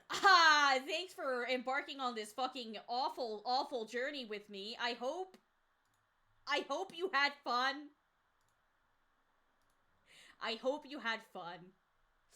I hope whoever joined for the first time to my channel, I hope whatever the fuck this was, I hope that it sticks with you forever. Can't wait for season 8. Don't even fucking say that. Don't say that. Don't say that.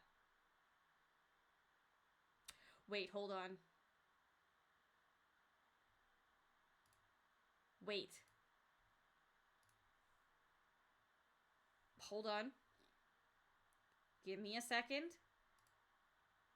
I'm gonna raid Syraxis instead. I'm sorry.